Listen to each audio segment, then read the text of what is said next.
Thank you for waiting. I finished checking your adventurer handbook. Here are your commission rewards. We have no other urgent commissions on the books at present. Thank you for all your hard work lately. Perhaps you two could consider taking a vacation. Amazing! Paimon never thought we'd end up having downtime in Nocturne. Things were pretty hectic when we first got here. Everywhere you looked, it was either the wild hunt causing chaos or the Fatui stirring up trouble. It felt like this whole region was one giant slime in a barrel, ready to go boom at any moment. Sure have. Things were looking pretty dicey, but in the end, we managed to turn it around. Whoa! Paimon just got deja vu! Oh, that's right. It's because we've done this like a million times now. Ah, yes. Are you two aware that the Moon Prayer Night is soon to take place? Oh, yeah! Llama told us that was coming up soon. Wait, why do you mention it, though? Do people in Nasha Town celebrate it, too? Paimon thought it was just for moon goddess worshippers. You're partially right. Most people in Nasha Town just see the festival as an opportunity to do business. They do not concern themselves with the religious element.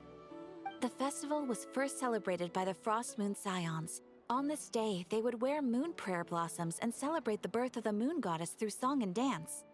They would also prepare food and handicrafts and give them as gifts to others. Over time, it became Nocturne's most lively festival. Oh, sounds like fun! Great!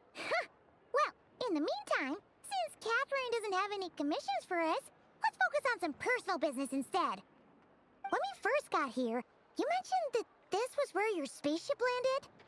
We didn't get to follow up on it at the time, because we got wrapped up in that whole rare situation, but now we can finally start investigating it properly. Well, there's a saying Paimon's heard around these parts, which goes, if you lift up a rock, you'll find something you weren't looking for. By that logic, you'll never find what you're looking for while you're searching, but the moment you stop looking, it'll jump right out at you. Could be worth a try though, right? Anyway, Paimon suggests we focus on other stuff we want to do for now, and just keep an ear out for spaceship-related intel as we go.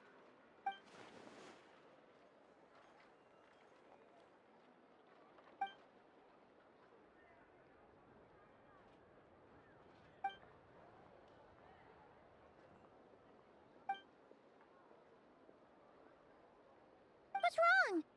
You look super serious all of a sudden. Huh? Paimon gets why you'd be concerned about Columbina, but what does the doctor have to do with anything? Oh, that's true. And now that you mention it, we're definitely overdue for a showdown with the Fatui. It is weird that he hasn't shown himself this whole time. What could he be up to? True. Paimon would much rather deal with Marionette anyway. She says the meanest things, but when it comes down to it, she doesn't seem like a bad person. Maybe it's the pressure of being a Fatuse? Especially as a Harbinger. Does she feel like she's gotta act tough to keep up appearances or something? But then, every time we headed out with Rarier, she always wound up having to repair Polonia and her other robots. That's gotta sting. Losing face always hurts more for people who care a lot about their image. She's probably still furious about it. What? Relax! She's not even here! Huh? What's the matter? Oh, nothing! Sorry, we'll be on our way now.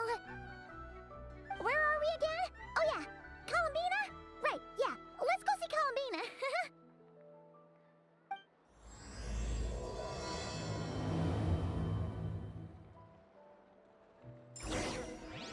This land holds nothing but promise for adventurers from all walks of life.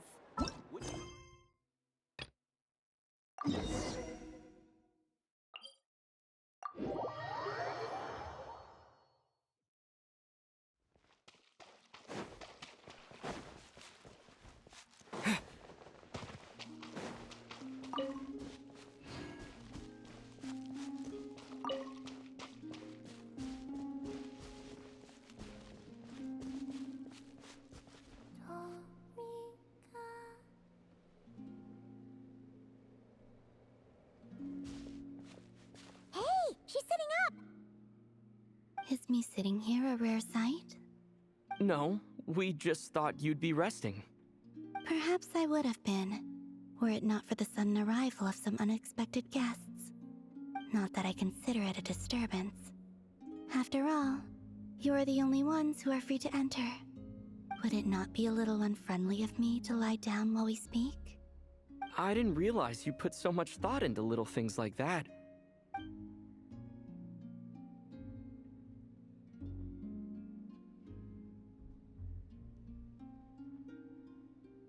Only sometimes.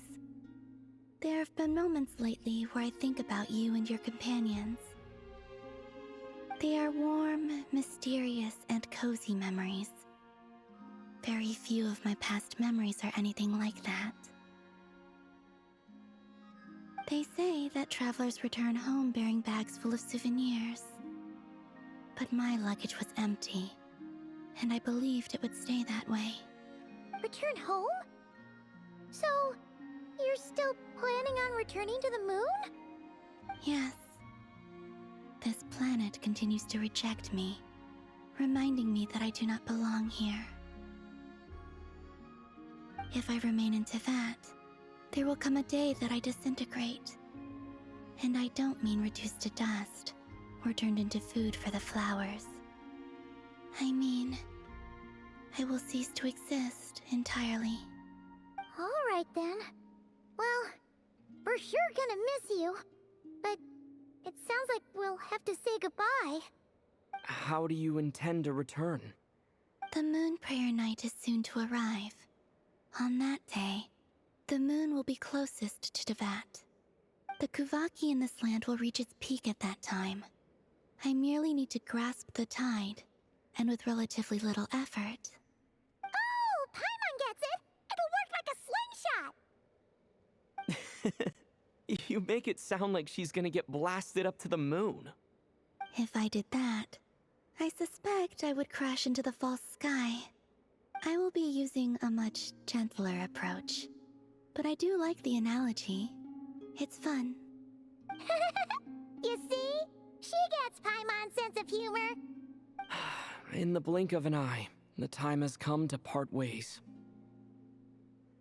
It does feel that way, doesn't it? Time seems to fly fastest when you are enjoying it.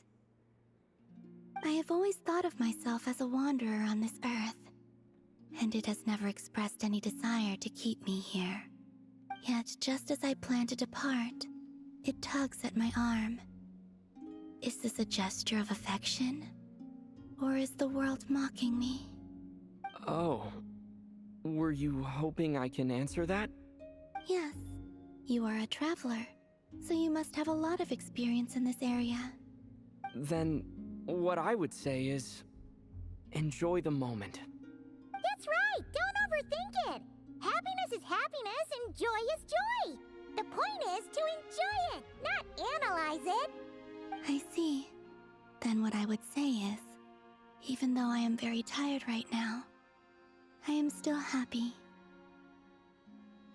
I can't tell from the tone of your voice.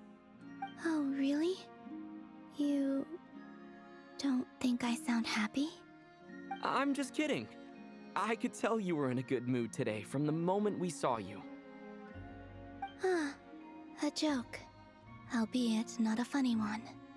Anyway, I assume you're here about you-know-what. Give me your hand. Actually, it's not that. There's something else we wanted to discuss with you. Oh, then, do you still want to give me your hand? Or not? Sure.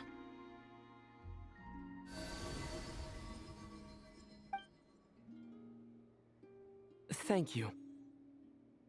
So, I've heard that in the moon prayer nights of the past, people here would hold celebrations in the moon goddess's honor. Since you helped so much in our fight against the Rehir of Solnari, I think you deserve a farewell party before you return home. I haven't asked everyone else for their opinions on this yet, but I'd like to invite you to join the upcoming moon prayer night. I've never joined a moon prayer night before. I'm not sure what I would even do. Oh, don't worry about that! We take care of everything. All you need to do is show up. Of course, there's no need to force it if you're not feeling strong enough. It's just, this kind of felt like a golden opportunity. But they call me Kutar, and the Fatui have an arrest warrant out for me. I shouldn't appear in public right now.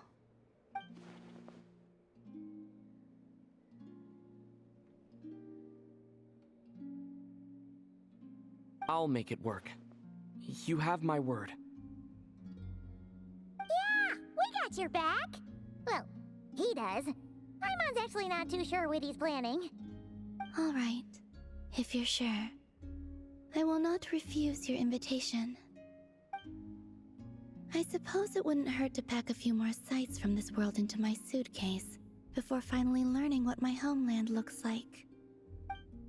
Oh, if you see Lauma, please tell her that my answer to the question she asked me is neither yes nor no.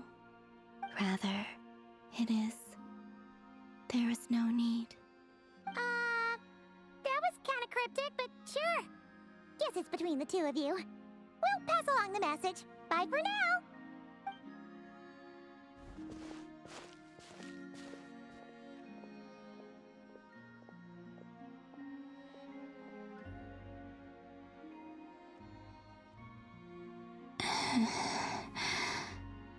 And also, I do not know.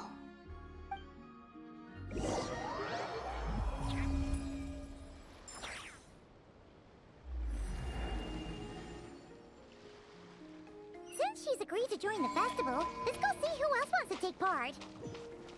Lauma's gotta be the person most familiar with the Moon Prayer Night. We should start with her. Also, what exactly is your plan to keep her safe? Not sure yet. I'll figure something out. What? Are you serious? And Paimon even gave you her vote of confidence back there! When did you become so sneaky?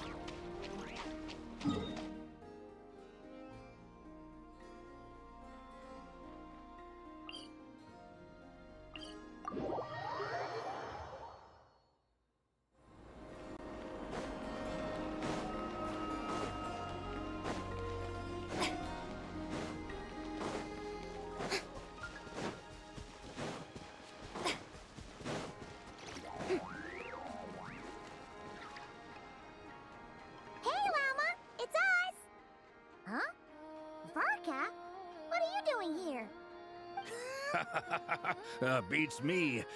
I had a bit too much to drink last night, and when I woke up, I was on Hisi Island.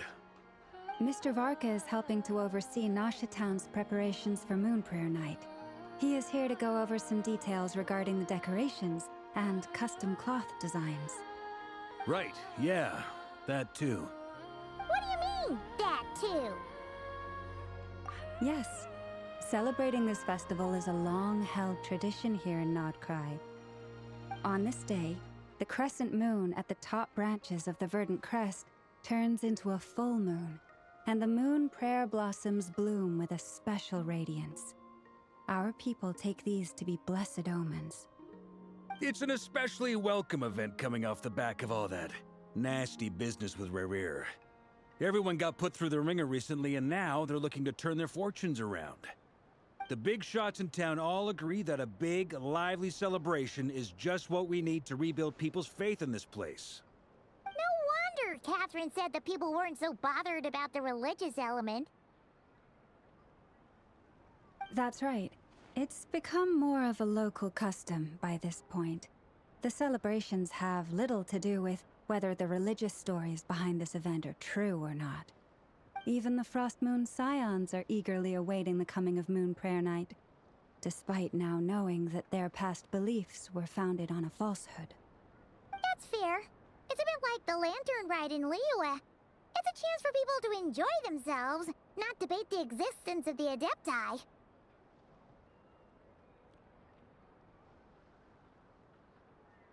Oh, one other thing. We just went to see Columbina. We went ahead and invited her to take part in the festival this time. Hope it's okay. Wait, so... You mean she agreed to it? Huh. That's quite a surprise. Then I suppose that she intends to return to the moon on that day. Oh, yeah! It's kind of a complicated process, but basically, it's like a slingshot.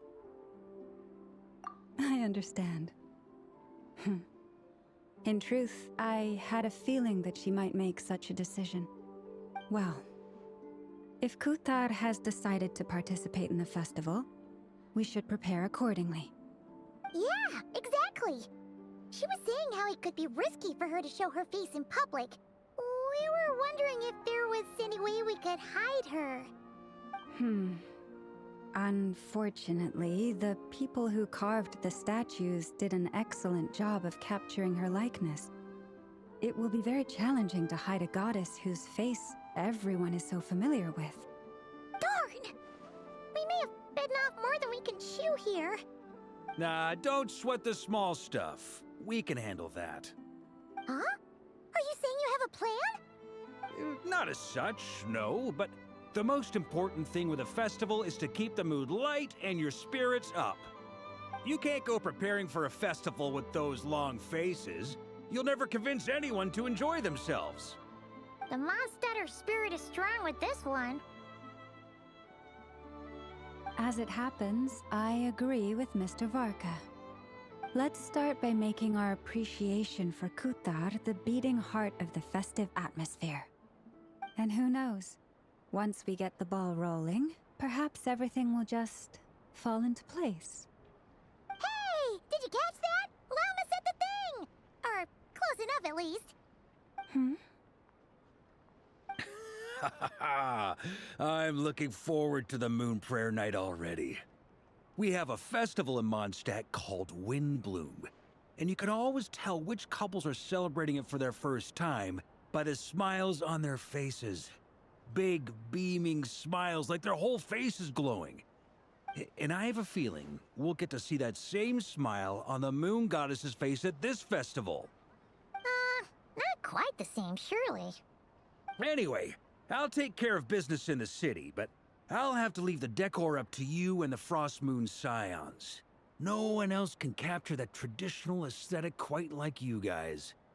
But lastly, there's the final key element that brings the festival to life. Companionship. Before you leave, let me show you something that we've been preparing. Also, I have some further questions about Kuthar's decision.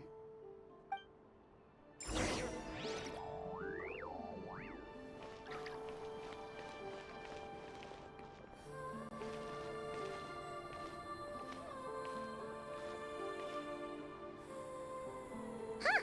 What's this? They sure look like they're having fun. I believe so.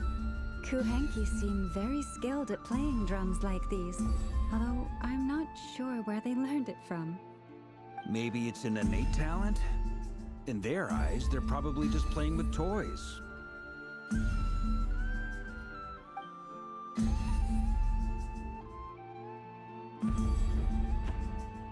Wanatar!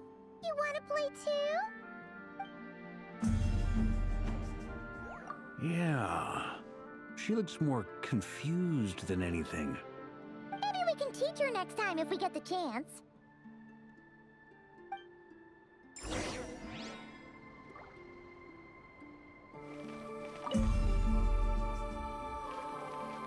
What are these floaty things? Moon veils. We hang them from buildings in the city during the festival. When you look at the sky through them, it creates a lovely misty effect.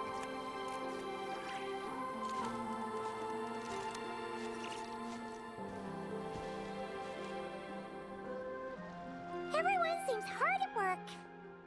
They are preparing items for Moon Prayer Night. For instance, the sculpture being made over here, Mr. Varka and I were just finalizing the details of where it will be placed. Ah, there she is.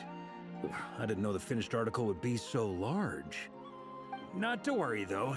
All the necessary arrangements have been made. Just let me know once it's ready, and I'll get some people to ship it over.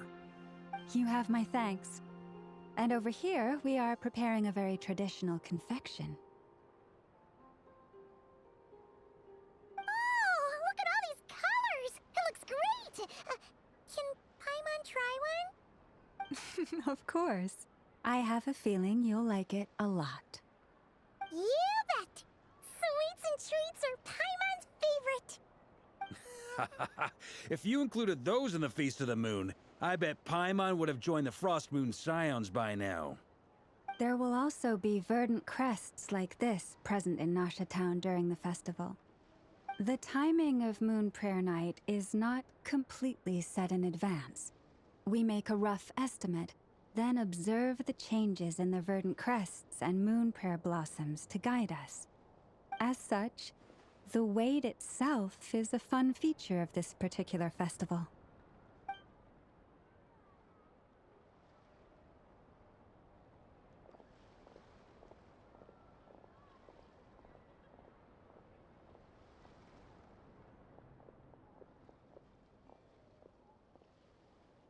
Let's talk here. To tell the truth, I am very surprised to hear that Kutar is willing to participate in the festival. I once asked her if she'd be willing to stay with the Frost Moon Scions. I could introduce her to everyone, and we could be a family to one another. She did not answer, but she has not appeared here since. I took this to mean her answer was no, but if that were the case, she would not have accepted this invitation.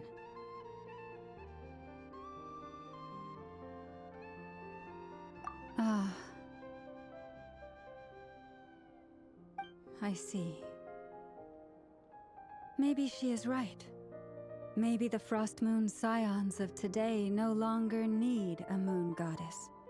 But my wish was not for her to come here and be worshipped as a deity. I simply wanted to offer her a place to stay. I'm sure she believes that showing herself here might invite Fatui intervention, and as such, she does not wish to cause us trouble. But what really pains me about all this is that this is her birthplace. She ought to belong here, yet no one has been able to grant her shelter. I think I'm qualified to weigh in here. When someone's about to depart on a long trip, what they need is blessings, not burdens. We should wish her the best, not make the journey harder than it already is. Anyway, she's agreed to attend, hasn't she? All we need to do is simply respect her decision. I see your point. Yes, she will soon depart after all. Our job is to leave her with some happy memories. Besides, who's to say her journey to the moon is a one-way trip? It's not like she can't come back and visit if she wants, right? Paimon agrees wholeheartedly. Festivals are all about having fun, so let's keep it simple. All right, I'm gonna head back to Nasha Town soon. Want to come with? I'm guessing you have some other folks to visit there. Sure thing, let's go! Bye for now, Wilma! Thank you all. Goodbye.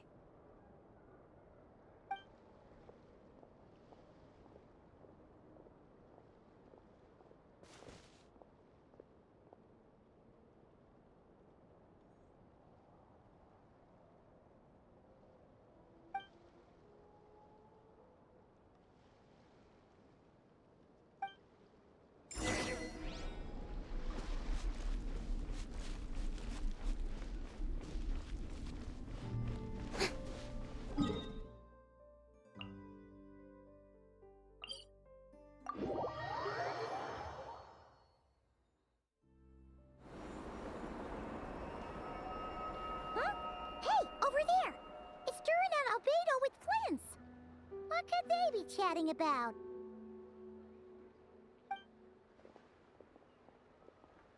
Your guess is as good as mine. Ah, Grand Master, and the Traveler and Paimon. Hello there. It's been a while. Perfect. We have some new volunteers for our investigation. Wait, let me guess. The righteous Lightkeepers are finally ready to hunt down the Abyssal Dragon? Yes, that too.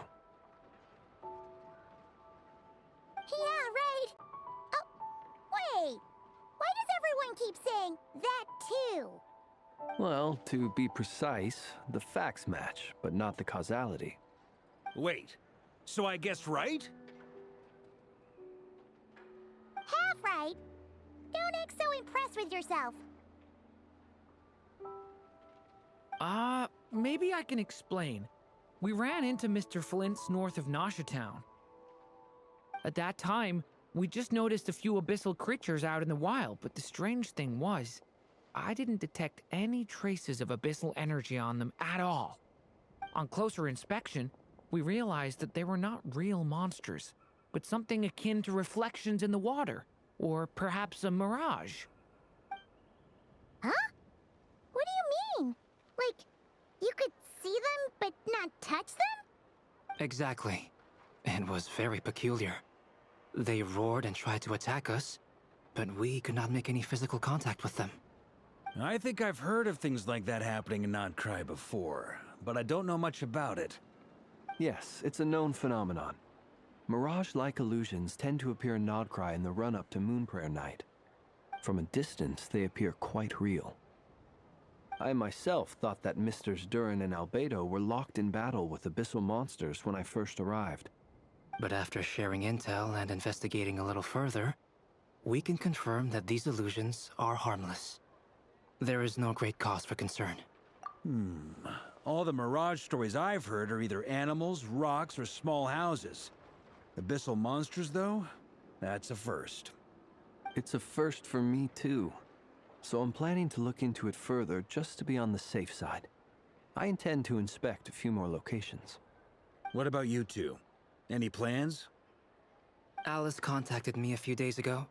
She'd like me and Durin to assist her with an experiment. But we lost contact shortly after receiving the message. I'm sure that comes as no surprise to anyone familiar with her. We don't know when the wind will blow, yet when the wind blows, we will know.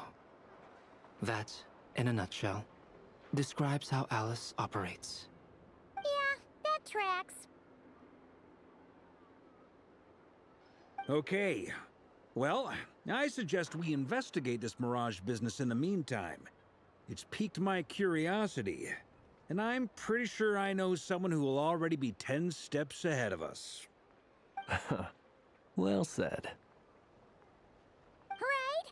Whatever's happening in Nocturne, she always seems to be the first one to know. Let's go see what she knows. We can invite her and her staff to the festival while we're at it.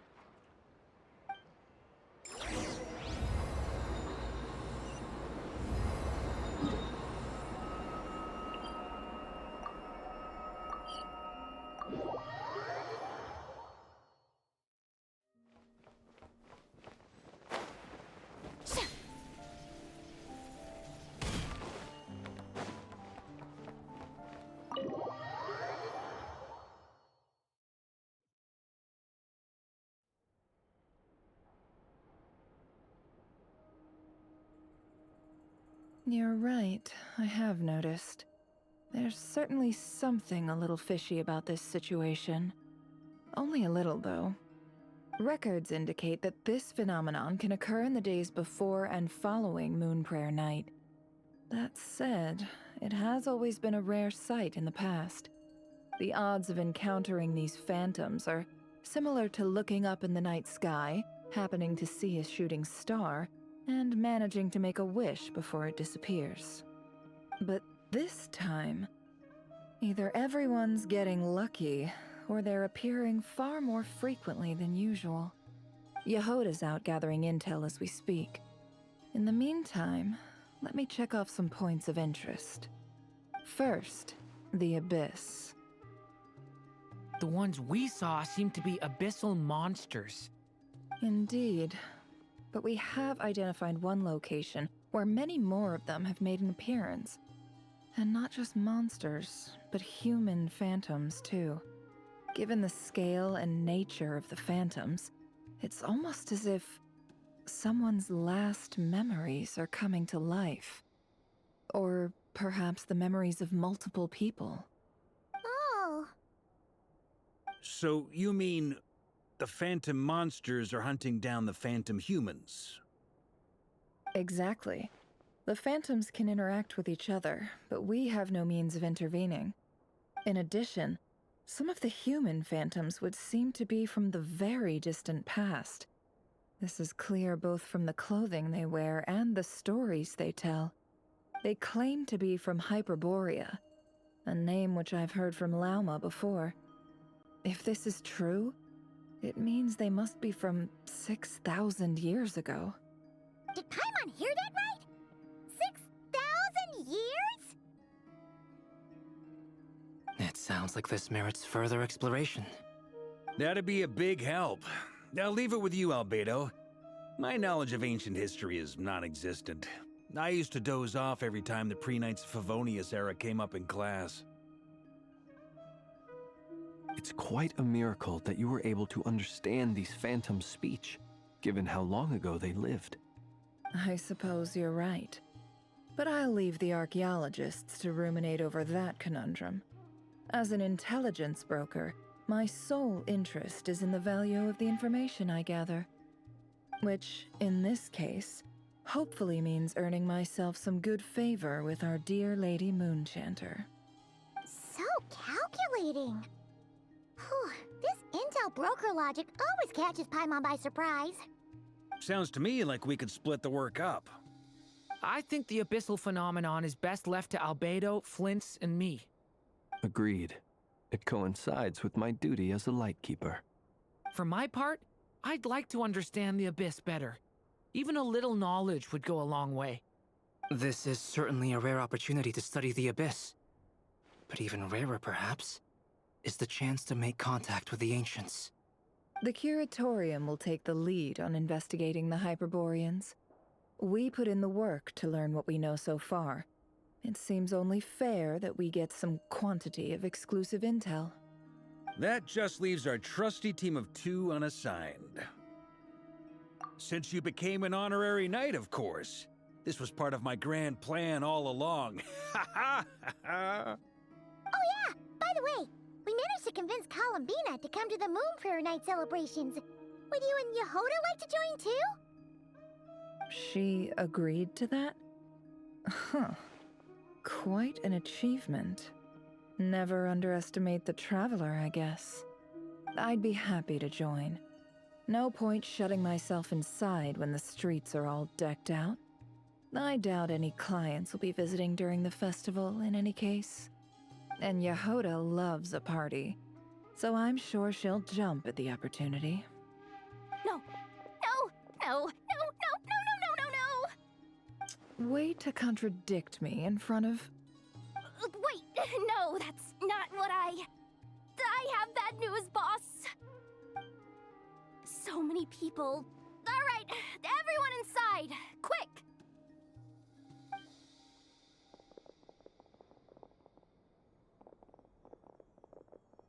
This is gonna sound crazy, but hear me out. I saw one of those phantoms at Star Sand Shoal, and it was some sort of flying ship. Like a spaceship? That's gotta be the one you came to Tibet in. You said you saw the same thing through the moon marrow, right? Huh? You already know about it?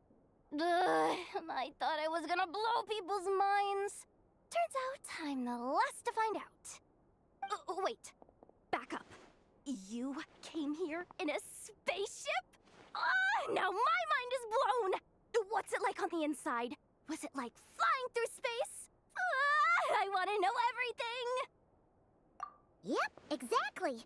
Huge discovery. You're the best, second best intel broker in the world! After your boss, of course. Wow. Really? Well, I don't know if I'm all that, but... I guess that decides where we're heading next. Come on, don't look at me like that. I know the spaceship doesn't have anything to do with me, but you don't want to leave me as the only one twiddling my thumbs, do you? Please? Fair enough. You can tag along. In that case, let's meet back here to discuss our findings once we're done. I wish everyone a productive investigation. You too!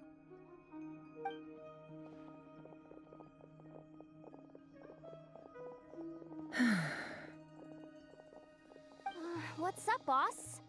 Aren't we gonna head out? Tell me, Yehoda, when did the Curatorium start giving out intel for free? Oh, sorry, boss.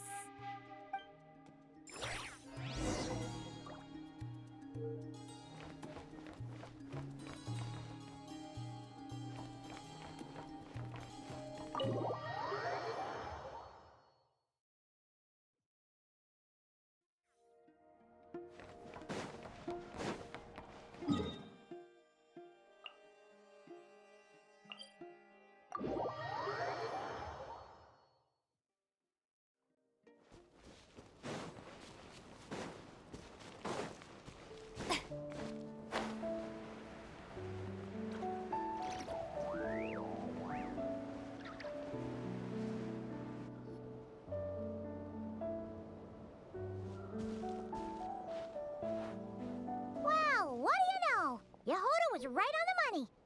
This Phantom really is your spaceship. But that's so weird. Why would it show up here? Is it some kind of projection?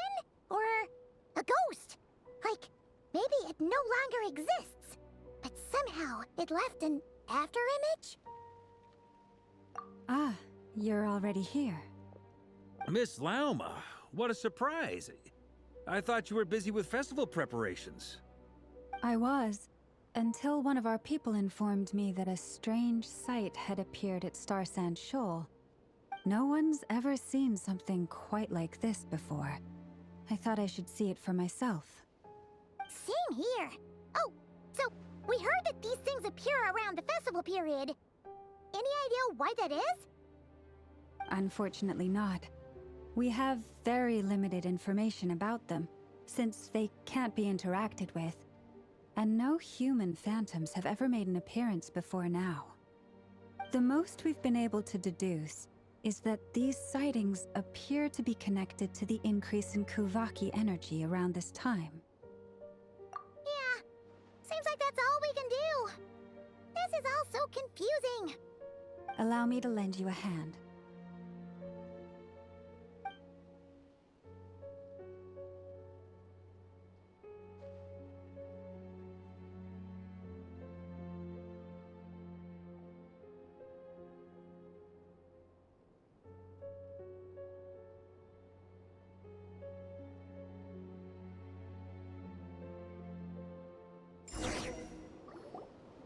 Everyone, our friend here should be able to provide us with some information. Is that a phantom Rhymehorn deer? I've heard about how the Frostmoon Scions live in harmony with the animals and can even communicate with them. That's coming in handy now, for sure. Okay. Yes, I understand. Then how about this?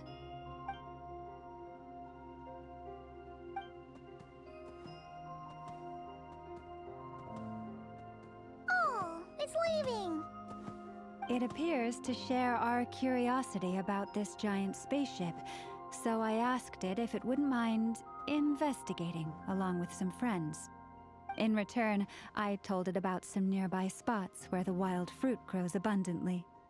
We may live in a different era from these phantoms, but I trust that the terrain, climate, and ecology here are more resistant to the effects of time than some things are. Let's give them a moment and hope for the best.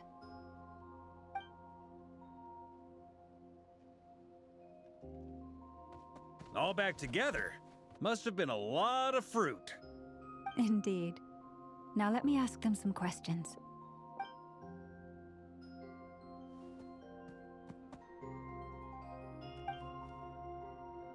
It did find a lot of wild fruit, enough for them to feast for a long while. This puffin circled in the air several times, but didn't spot anything out of the ordinary. Certainly nothing to do with the spaceship. Huh. Well, it definitely makes sense to get a bird's eye view. Indeed. Other than that, I was also thinking that the world these phantoms see is also different from ours. Oh, I get what you mean. the wild fruit exist in both times and spaces, but there might also be things that only exist in that space-time, which we can't see. Good point. Great thinking, Lauma. Blunthorn rhinos can use kuvaki to shift great rocks, but this one says it couldn't get that ship to budge by even an inch. The sniffer mole tried too, but despite being a skilled digger, it could not get through. They say that the spaceship looks robust and undamaged. It seems completely impervious to any and all attacks. Whatever lies within is well defended from harm. So, just like us humans, there was nothing they could do about this spaceship either. Yes, still, they deserve our thanks. We are grateful for all your efforts, dear friends. Now go, and enjoy your feast. I've noticed some other human phantoms gathered nearby. Come on, let's go talk to them.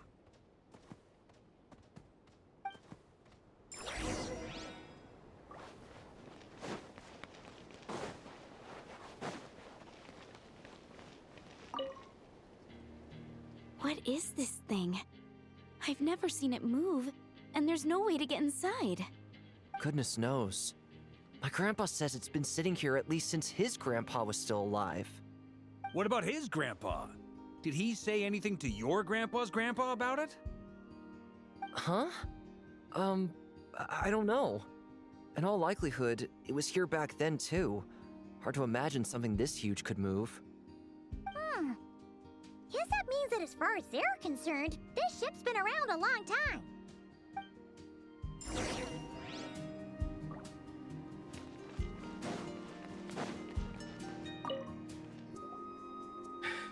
Come on, brothers. If we can get even a small chunk off of this thing, it's gotta be worth a fortune. Today is the day we strike it rich. Huh? You mean Paimon? Yes, brother, I shall join you. Let's make our fortune. We should go with them. What the? This thing is crazy tough. I can't even scratch it. What's it made of? Sorry, brother. Looks like we'll have to seek our fortunes elsewhere. Enjoying yourself? I was just seeing if I could influence this phantom's perception by playing. But nope, no dice.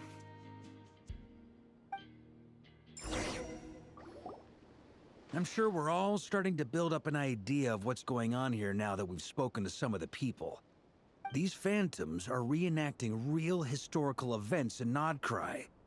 It's almost like we're in some kind of interactive stage play. We can talk to the actors, but the plot is fixed and we can't influence it. It makes sense. History is set in stone.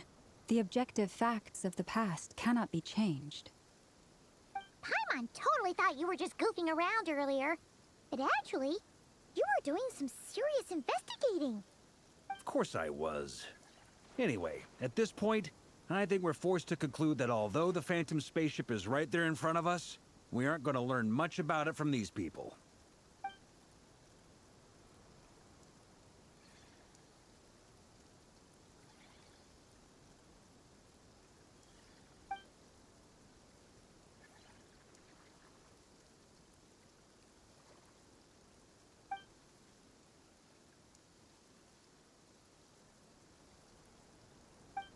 Don't be discouraged. If nothing else, this is proof of the ship's existence. And think about it. So many people tried to hack their way inside, but no one could get the door open. It's made of very tough material. To me, that says that we'll either find the ship itself or the story behind it. It's just a matter of time. Huh. Every now and then, when Varka gets serious, he actually does seem like Grandmaster material for once. I wonder how the others are doing. Let's head back for now. Sounds good. Also, drinks are on me if Team Knights of Favonius is the first to finish.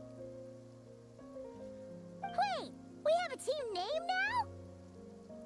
Am I in Team Knights of Favonius as well? You're very welcome to join. We've even got a cathedral ready for you. Isn't that technically blasphemy? You wouldn't dare make a joke like that if Barbados was in earshot. Nah, I'm sure Barbados doesn't mind a little harmless blasphemy once in a while.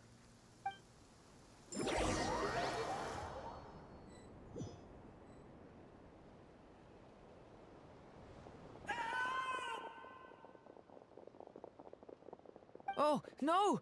Get away! Oh.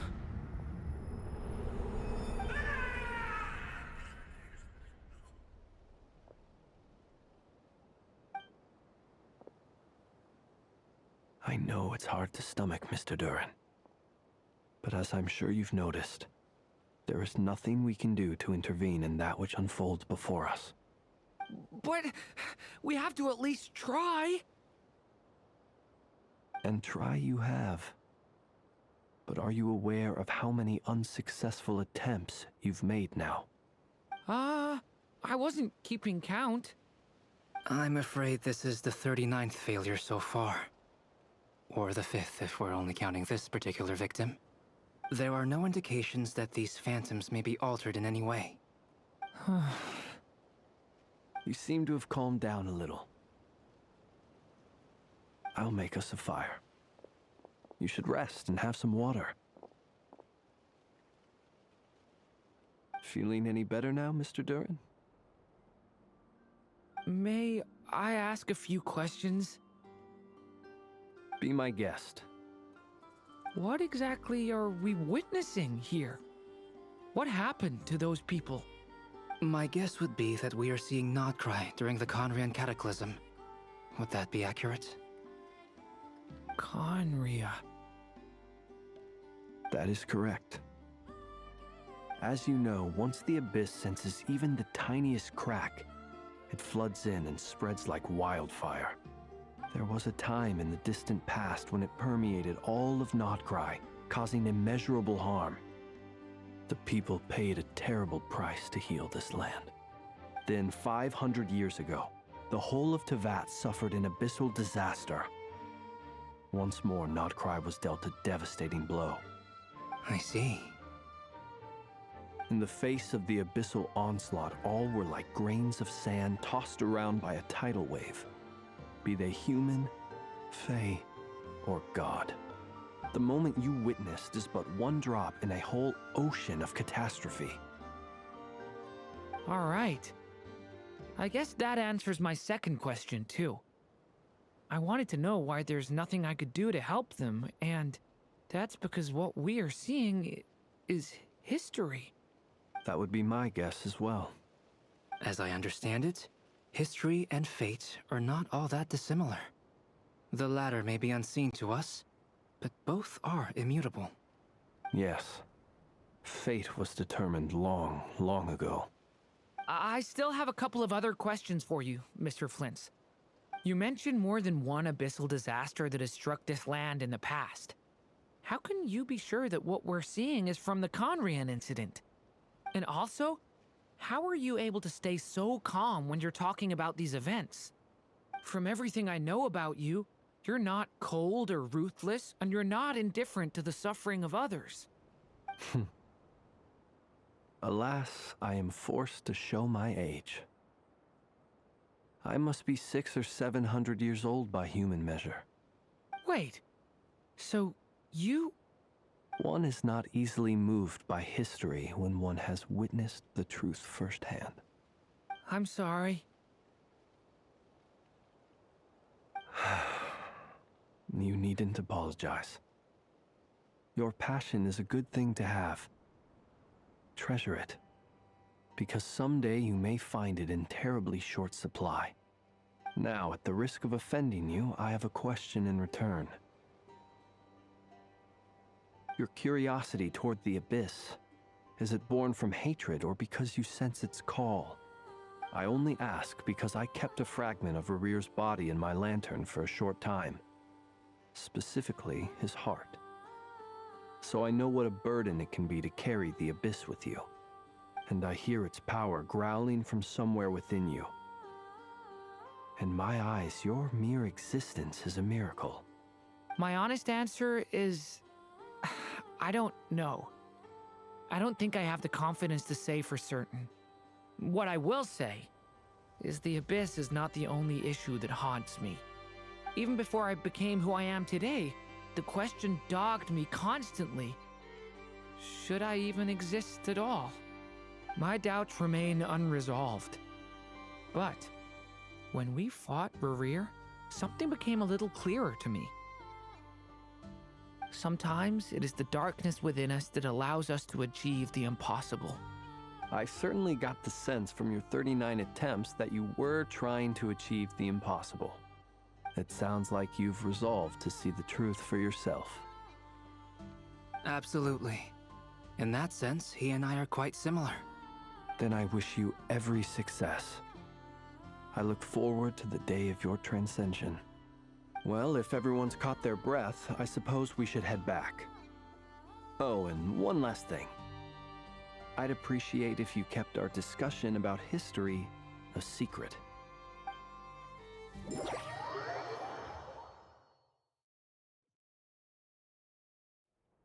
Incredibly, our separate investigations led us all to the same conclusion. Hooray for consensus! Yeah, but we barely learned anything, though. I totally thought this would be the mother lode. Talking with the ancients? I mean, come on! But nope, all we got was useless snippets of conversation. And all this stuff about moons and hyperopia.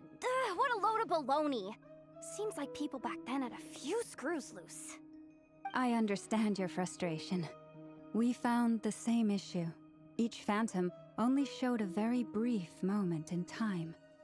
There isn't much value to be found in these miscellaneous fragments of a civilization's history, no matter how glorious it may have been. If there's a silver lining, it's that these phantoms are harmless to the present reality. They shouldn't get in the way of the festivities. Paimon agrees. And not just because it's the first thing she understood in this whole conversation. You look disappointed, Nefer. Is something the matter? What do you think? We all worked our tails off, but the only one to gain anything from it was you, Lady Moonjanter. Well, please do share the Hyperborean records with me. I will gladly inscribe them in our people's documents. Oh, duh! Yeah! That was it! Hyperborea! Hyperborea. I'm serious. Only an expert in the Frostmoon Scions and their history can turn these records into valuable research material. The alternative is to let them gather dust on the Curatorium's storage shelves until the pages turn yellow. Nefer, you're wise enough to know that cooperating and sharing the profits is the best course of action here. Well, that goes without saying. Sure, let's do that. Huh? But didn't you say we aren't supposed to give out intel for free? Sorry. Shutting up. Now is not a good time to push Nefer's buttons. Anyway, back to Moon Prayer Night. I'm thinking that we should prepare something a little special, aside from the usual decorations and so on. You mean a parting gift? Can't go wrong with food. Although, does food go bad on the moon? Perhaps a lantern would be a better choice. It might be dark up there. It could prove difficult to light a lantern on the moon. Magical stones might serve that purpose better. What about a clockwork mecha model from Fontaine? I've got a whole bunch at home.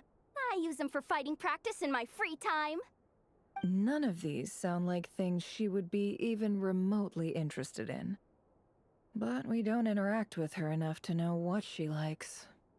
Yeah. It would really save us the guesswork if someone could find out what she's into. Wait, what the? Traveler? They're all looking at you. Great! Haha, problem solved. Now, I need to stop by Dory's. Gonna need her help sourcing a bunch of stuff for the festival. Then let's leave it there for now. We all have our own business to attend to.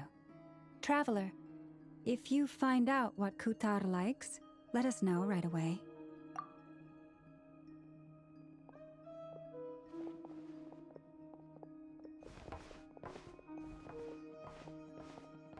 Is something the matter? I'm fine. It's just... I'm still feeling a little rattled after witnessing the horrors of the Abyss. But it's okay. This is something I have to work through. I'll be all right. Thanks for your concern. Well, don't put too much pressure on yourself. If you ever feel like something's wrong, physically or mentally, we're here to talk. Come on. Stop treating me like a kid.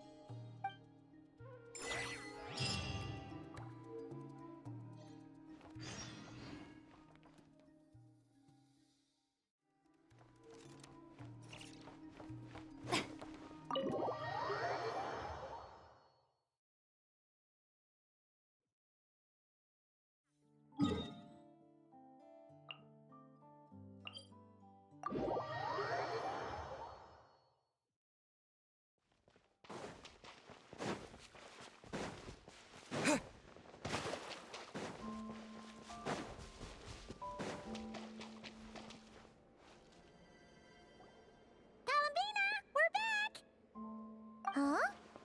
She's not here. Weren't there a few Kuhenki here last time, too? Where did they all go? Walkies? For Kuhenki? You're not pets, you know. Oh, well. Looks like we just came at a bad time. Let's try again tomorrow. There's still a few days until Moon Prayer Night, so we're in no rush. Besides, she needs time to rest anyway.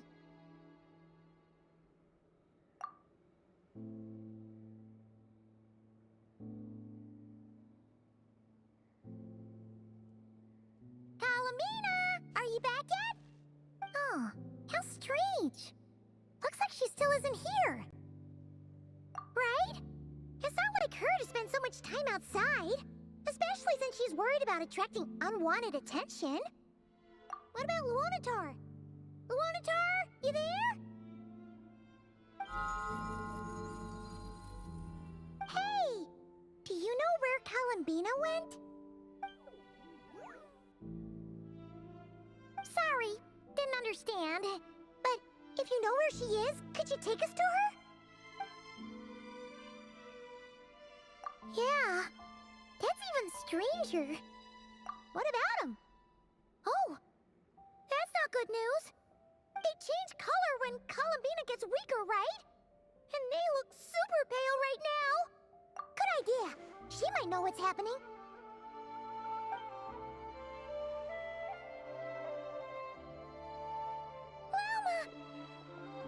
Ah, it's you. How is Kutar? Is she okay? No, she hasn't. I came here to check on her after I noticed the flowers had changed color.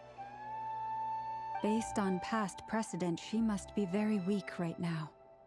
Even getting up to walk would be a struggle. It seems unlikely that she wandered off outside. Not to mention that she doesn't do that at the best of times either. So yeah, this is super weird. No. Very few people are in the know about Kutar's whereabouts. And if anyone suspicious had visited, they'd have left some sort of evidence. Come on, let's go to Nasha Town. If anyone has seen her, someone there will know about it. It's not Cry's information hub after all. Makes sense. Let's go!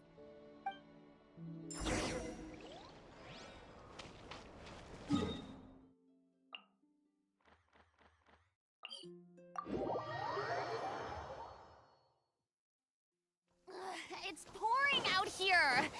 Oh wait, the water levels aren't rising, are they?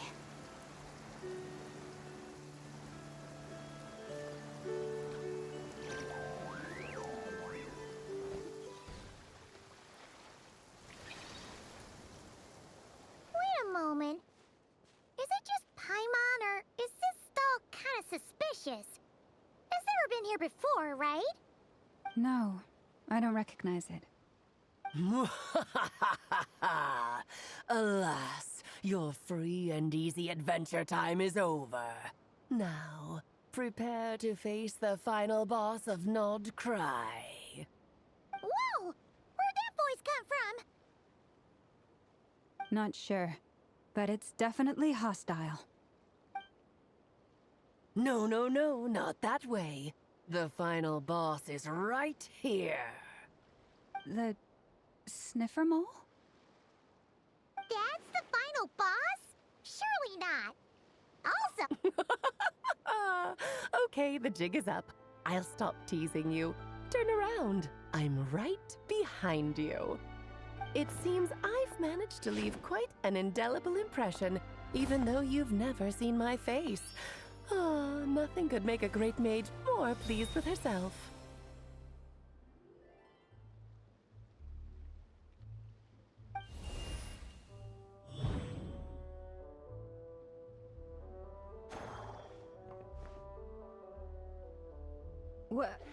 What is going on? I've heard that all the big shots in Teyvat have long, wordy titles that stun people speechless when they make their entrance. Unfortunately, none of them are affiliated with the Hexenzirkel, and we ourselves keep a very low profile. The notorious name-dropping doesn't quite work for us. Still, I, for one, think I'm really quite amazing. So that didn't stop me from coming up with a title anyway. Alice! It's really you this time? Not a lantern or a Dodoko, but Alice in the flesh? Oh, that's right. So, what do you think? How does it feel to finally meet me? You look like... Oh, that's the first thing you thought. A little surprising, but that actually makes me very happy. Because that means that when Klee grows up, she'll be just as stunningly beautiful as her mother. So she's a friend of yours? Kind of. This is actually the first time we've seen her in person. I see. Madam Mage, that was, quite a powerful entrance. I certainly won't be forgetting it anytime soon. It's okay, Lauma, don't force it. Paimon will do the honors. This is Alice from the Hexenzirkel. She's a friend of ours. And of Arcus, too. That's right. She's a good person, just kinda... unpredictable. Well, what is the human heart if not unpredictable? Hmm? If we could not do as we please, how would we differ from machines? I am Lauma, Moon Chanter of the Frost Moon Scions. It is a pleasure to meet you. Oh, I know. Before you got here, I spent a good, 15 minutes getting up to speed on Nodcry's present situation. In other words, I've read the whole in the last episode part, so we can skip the pleasantries. Fair enough. Well, Miss Alice, I can already tell that you have quite a unique personality. He'll get used to it. Paimon sure is. So anyway, what are you doing in Nodcry, Alice? Oh, I thought I told you already. This time, I'm the final boss. And what a formidable foe I shall be. Powerful, confident, decisive, and good luck finding my weak spot. You will never succeed. Oh, drat. My one weakness, and you found it in an instant. Fate has been dealt a devastating blow. Thus falls the great Dodo King.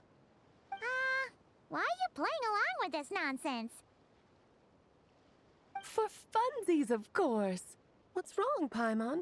Are you disappointed in me? Am I a gigantic letdown? No, it's just... you seem like a busy lady. And this is the one time you've shown up in person. Paimon figured it would be for something more high stakes than just goofing around. You're quite right. I'm here in Nocturne because something big happened. Something big enough it caught the attention of the Hexenzirkel. It concerns the three moons, Teyvat's borders, and of course, the moon goddess you are currently searching for. Kind of. Why don't we discuss this over a pot of tea?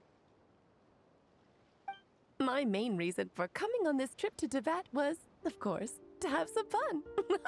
But I do technically have a job to do as well, namely, maintaining the stability of Teyvat's borders. I'll skip over the complicated parts, but to sum it up, abyssal energies are all that lie beyond Teyvat's border. We'd find ourselves in a real pickle if they ever made it through. And the phantoms you've been seeing are a sign that the border has been disturbed. Ah, no wonder they tend to show up around Moon Prayer Night. Is it because the real moon is now so close to us that its power can cross the border? In part, but only a negligible amount passes through. Just enough to influence the verdant crests and so on. And as you've noticed, there has been an unprecedented number of phantoms appearing this year. The influence of the moon beyond the border cannot explain this. No, there is another far greater factor at play. The trilunar syzygy. A trilunar syzygy. Eons ago, before the heavenly principles came to Teyvat, it was the then 3 moon goddesses who controlled the laws of this world. Oh, that's exactly it!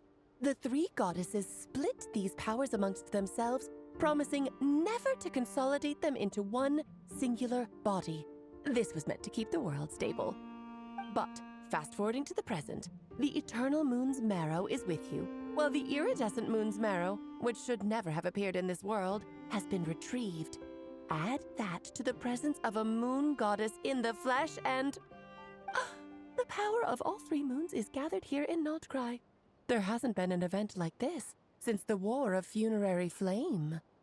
And it's having a noticeable effect on Teyvat's borders. Because I wish to give my darling daughter a peaceful, sunny environment to grow up in. Is that a good enough reason? Kinda sounds like you're dodging the question, but it does make sense. Well, that's one reason anyway, and the most important one. The others are a little complicated to explain. For instance, cleaning up after dearest Miss R. Albedo could tell you more about that if you're curious, but right now, I have a more important question to ask you. Why are you collecting the moon marrows? I see. Nicole told me about that legend once. Nicole? You mean Mage Anne? Oh, so you remember. Yes, of course. That was a story about fate, her area of expertise. But back to the story of our dear moon goddess. I'm afraid her intended method of returning to the moon is unlikely to work anymore. What does that mean? She may be missing, but she hasn't gone anywhere. She has disappeared.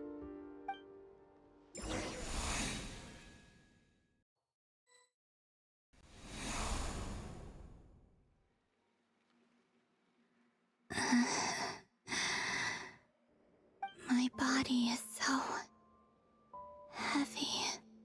Wait, no. It's my mind that's heavy. My arms and legs are as light as a feather. What's happening to me? I feel drowsy, like I've been asleep for too long. Is it daytime or nighttime?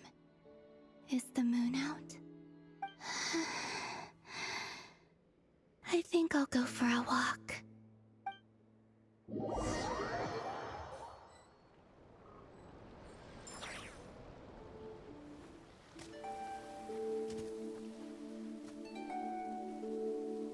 Are you out for a walk too? Huh?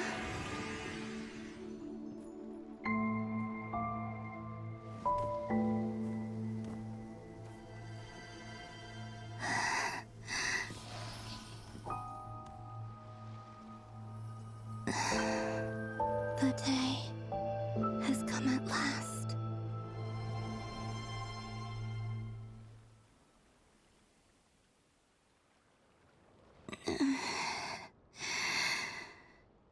Have I grown so weak that I can't even sustain my physical form? But Moon Prayer Night is nearly here. I was so close to returning home. Death is near. Is this how it ends for me? Will I return to the moon after I disappear? Or... I don't want it to end like this.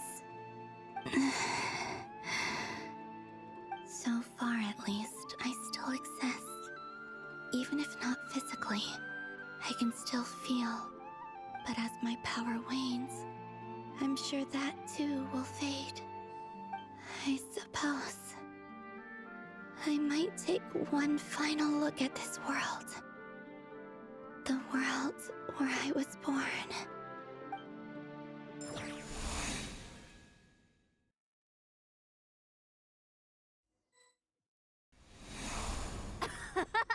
Come on! Come on!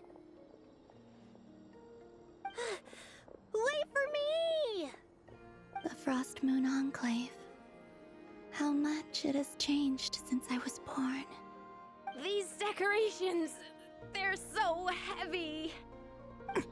It's times like this when you kind of wish men could be priestesses and acolytes. How fascinating. I've never had the chance to be privy to people's private lives in this way. In the past, people would get so solemn and serious the moment I showed my face. Like they were frozen stiff. Karina, Lametti, it's time to eat. Coming! I want to watch them a little longer.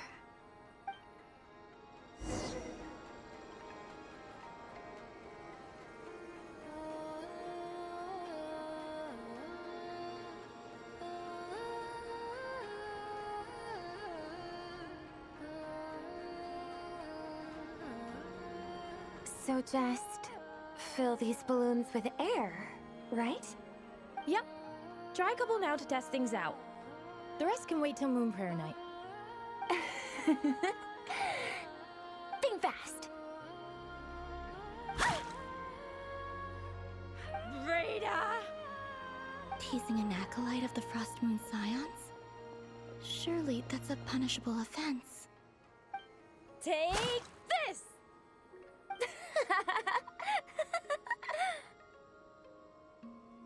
Huh?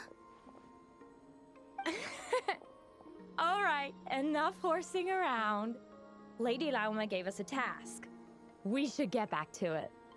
The task is just to check that the balloons don't leak, right? Doesn't matter if we fill them with air or water. Yeah. Okay, you got me there. And you got me there. But still, we can't use all the balloons before the festival even starts. We won't use all of them. And as long as Lady Lauma's trusted acolyte doesn't snitch, this can stay as a little secret between friends. A couple more can't do any harm, right? Oh, you menace. Then, think fast! Is pumping a balloon full of water really so much fun?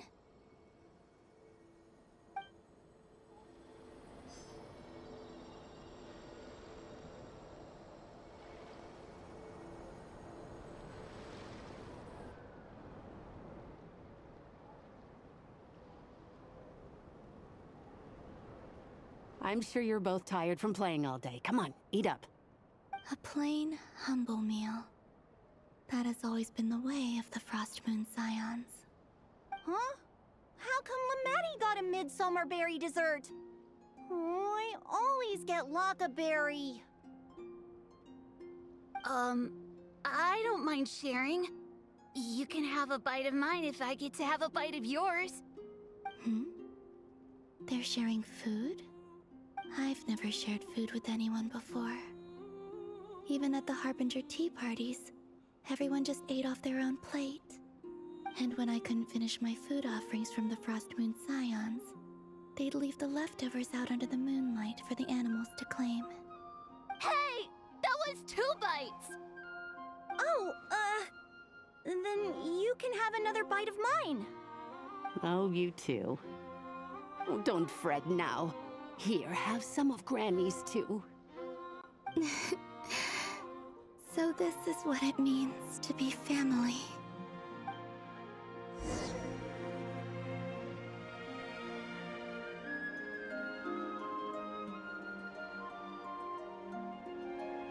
I'm seeing so much that I'd never usually get to see.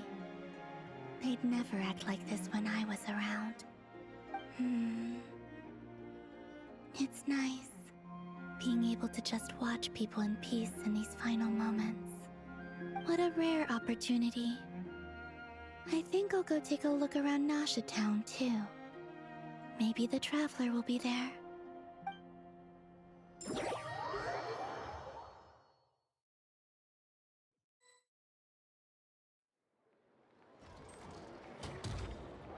After the War of Funerary Flame, the Moon Goddesses were no longer recognized by Teyvat. They lost the whole foundation for their existence. That's why the Moon Goddess's strength is fading. She cannot withstand the world's rejection of her. To be more pedantic about it, the Moon Goddesses did something to offend the heavenly principles, and that's why they were ousted. Something of a recurring theme in Teyvat's history. Theoretically, speaking so candidly should put me in their crosshairs too, but they can't tell me what to do. I'll say whatever I want. Anywho, the Moon Marrow energies were but a drop in the bucket for her, and that battle against the Ray Hair of Solnari only weakened her further. Fortunately, it happened close enough to Moon Prayer Night when the Kuvaki concentration here is high. That's the only reason she managed to survive this long. What do you mean, fortunately? You said she disappeared. We're too late. Oh, what a headache. I thought this was all common knowledge. I guess I have some more explaining to do. Okay, buckle up. It's time for another lecture.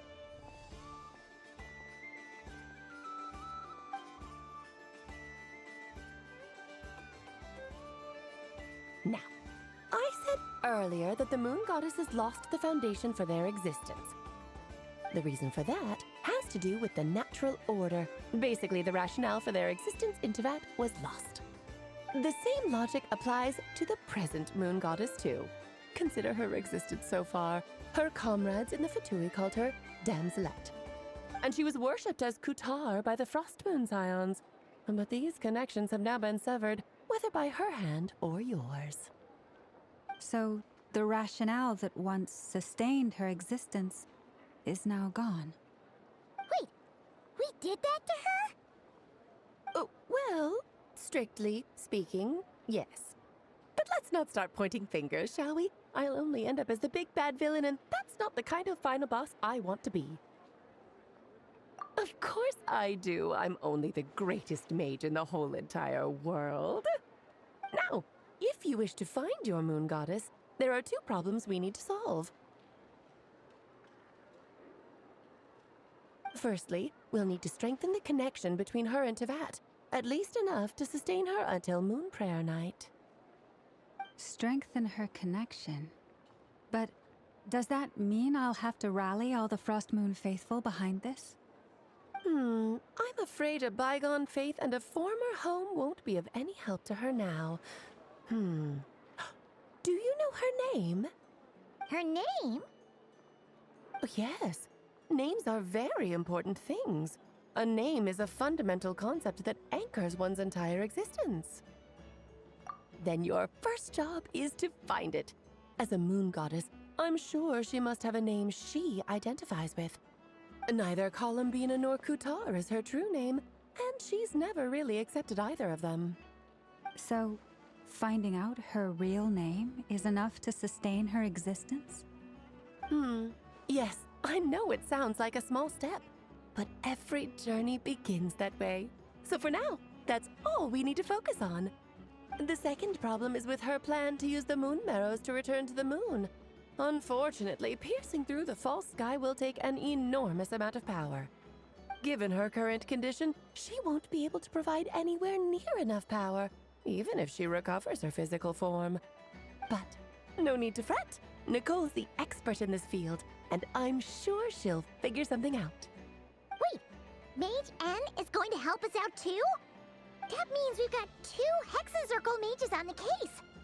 This is turning into a pretty big deal. Actually, this is more of a side quest for me. Like you said, I'm a busy lady, so I can't stay for too long. I'll have to return to Tevat's border soon. That's the upside you get for looking out for my little Klee. Hopefully that will incentivize you to carry on keeping her company in the future. Anyway, jokes aside, you'd better get moving. It will take quite a miracle for the Moon Goddess's consciousness to hold out till Moon Prayer Night. Oh, I suppose I might as well tell you where Nicole is before I leave. Off you go now. Time to meet your new friend. Oh, yes, and a little suggestion. Don't forget to mind your heads. What? I wonder how Durin's doing. I should really go see him before I head back. You really are super busy. I most certainly am. There's so many children I have to keep tabs on just in Mondstadt. Durin, Albedo, Venti, Varka. Klee didn't make the list, huh? Of course not. Klee is my pride and joy. I have no qualms about her, because she's the best child in the whole wide world. Yep. Klee's a little angel. I'm glad you agree. Well, all the best. See you when I see you.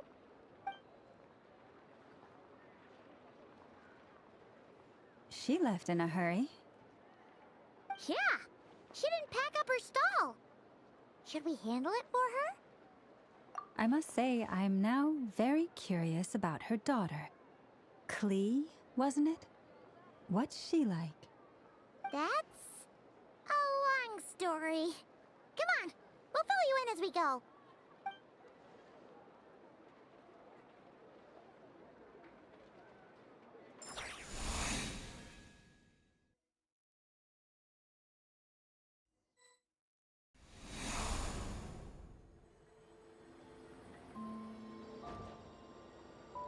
What a lively place. I've never experienced Nasha Town like this before. Hey, you old geezer! Your hammer's rusted through! Who are you calling old geezer? Are they quarreling? I'm looking right at him! You've really gone downhill since giving your daughter free rein in the workshop. Can you even swing a hammer anymore? It shouldn't take you days just to fix a single chair. You might as well use that hammer to massage my back for all the good it's doing. Don't run your mouth, or you'll get a back massage that'll put you in bed for the rest of your life. Look, the materials haven't arrived yet, all right? You know how busy it gets in the days before Moon Prayer Night. I'll bet you send all the materials to your little princess. Blood's always thicker than water, huh? All right, you've made your point, Uncle Koski. As soon as the materials arrive, fixing your chair will be the #1 priority. And Dad, if you've got time to chat, why don't you lend me a hand, See? Lolka knows what the score is. I guess they're friends. But the way they spoke to each other was so ugly.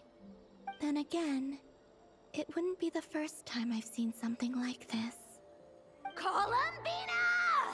Sing outside my door in the middle of the night one more time, and I'll unscrew your vocal cords. You hear me? Oh, Zandrone. So that was her way of trying to be friends with me. What a pity. I won't get the chance to say any ugly things in reply.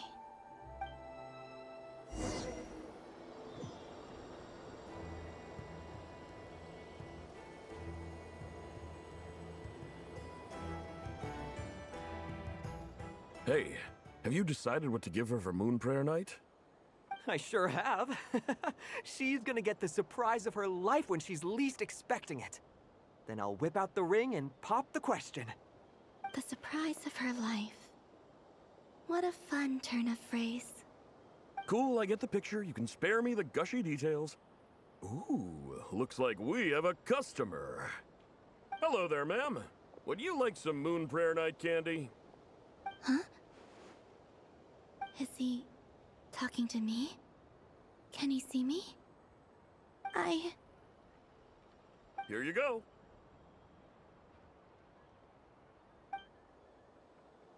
Oh.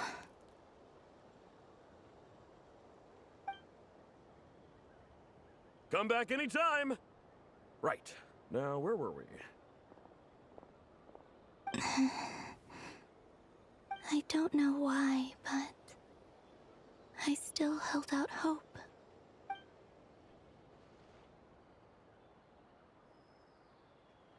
The most important thing right now is to find that mage. This name thing seems super important too, but where do we even start looking? I'd better go pay the Fatui a visit.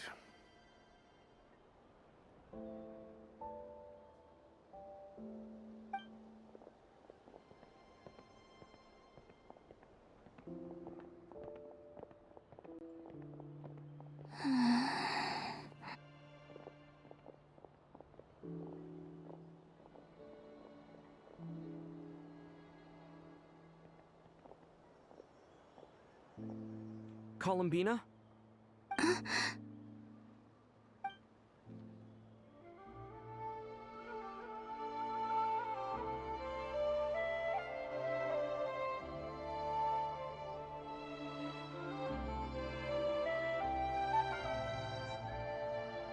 Traveler?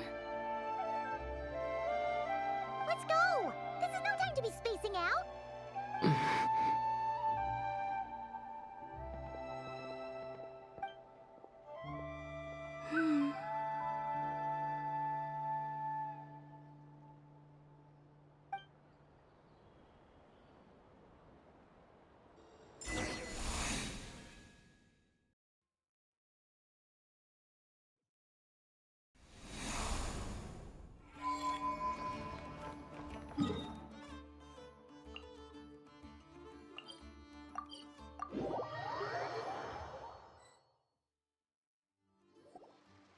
Where are they going?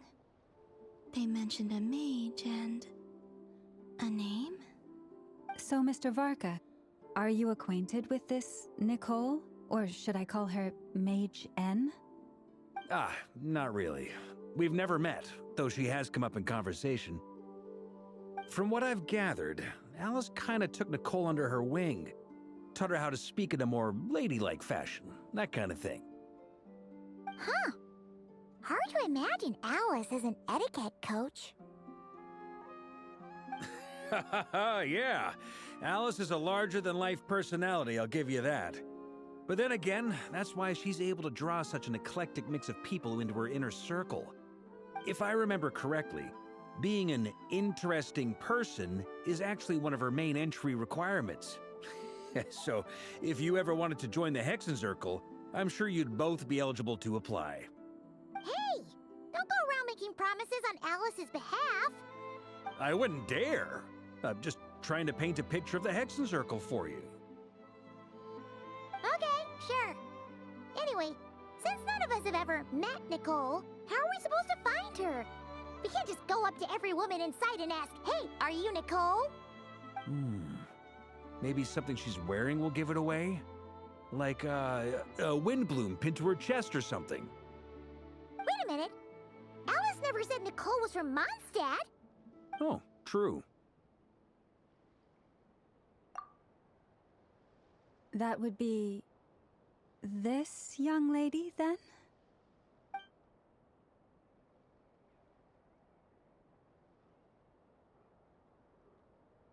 Hey there! Sorry to disturb you, but are you Miss Nicole? Varka, Knight of Boreas of the Knights of Favonius. Alice might have mentioned me before. Mm-mm. Ah, have we got the wrong person? Sorry. Well, this is awkward. When I shook my head, I meant no, Alice hasn't mentioned you before. Huh? Where is this voice coming from? My apologies. For certain reasons, I am unable to speak. This is the only way I can communicate with you. It might take some getting used to, but I hope you can understand. Hey, it's fine. I'm more shocked by the fact that Alice never speaks about me. I mean, As for you two, we have crossed paths twice before, but it is nonetheless a pleasure to finally meet you. It's really you! Thanks for all your guidance in the past! You're quite welcome. This time, things are different. We have reached the unwritten pages of the story. You might say that we stand at the crossroads of fate.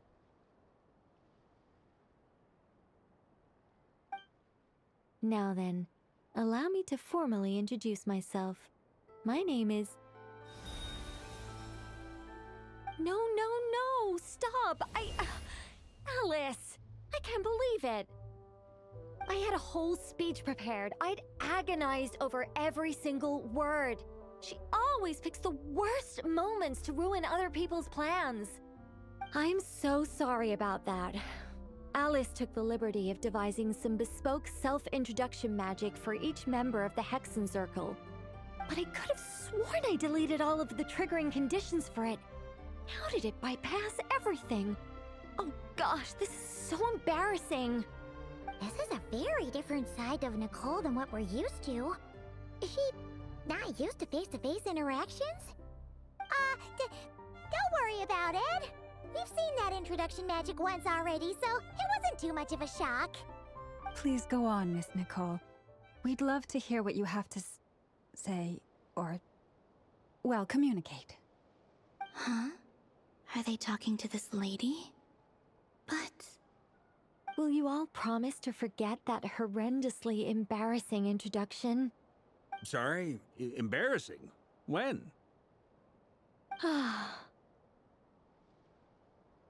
Yes, my name is Nicole, and I am one of a very few angels who have retained both their preferred form and their power. The Traveler and Paimon should be no strangers to this concept. There is another of our kind in Natlan. They call her the Lord of the Night. Right! Paimon remembers her! Yes. Well, I have retained more of my power than she. It's because I don't have a long-term duty to fulfill. To be more specific, no. We'll be here all day if I get into the specifics. Moving on. If I'm not mistaken, you are here because you wish to learn how one might reach the moon beyond the sky. That's right. Is that something you can give us any guidance on? Yes, I do know a way. It began with the Hyperboreans, who lived after the War of Funerary Flame. Blank looks. Maybe I should start with the background of the war. Or maybe not. It shouldn't be an issue. I'll fill in the gaps for you when we have more time. Anyway, after that war ended, the three moons retreated to beyond the false sky. The Hyperboreans were humans I once aided. They accepted the civilization and creations bestowed upon them by the angels. But despite accepting many blessings of the angels, many among them still held on to their faith in the moons. They were reluctant to accept the new order, even after the War of Funerary Flame. They sought to contact the moon goddesses beyond the sky and receive their guidance. But all three had passed away by that point.